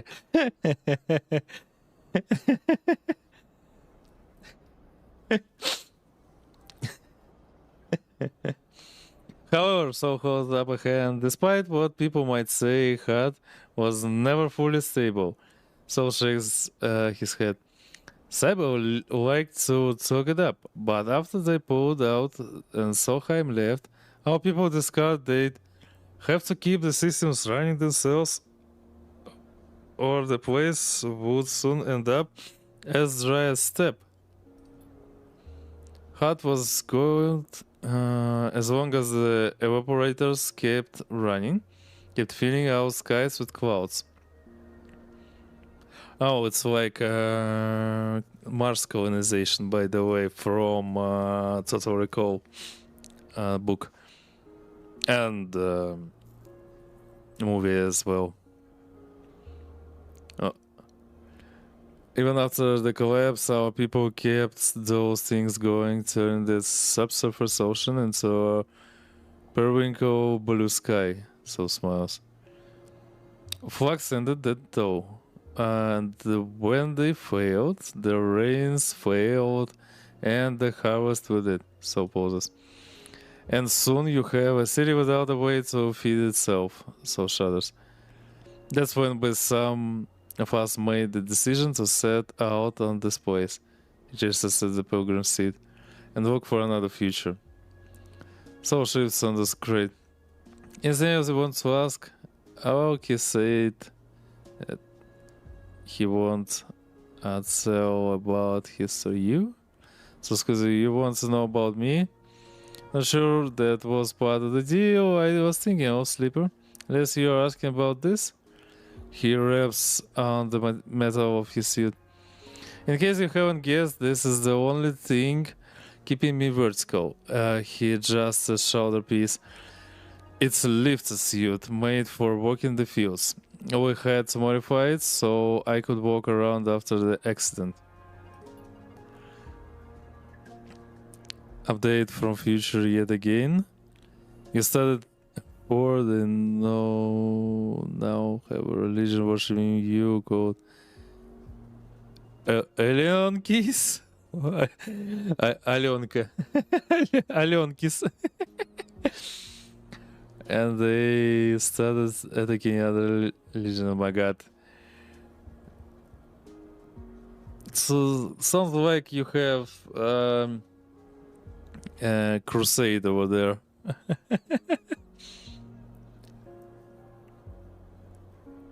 Like in 14th century. By the way, it's interesting naming. Alenkis. It reminded me of the national chocolate we have here called Alenka. Really yummy chocolate. Really hard to get it somewhere.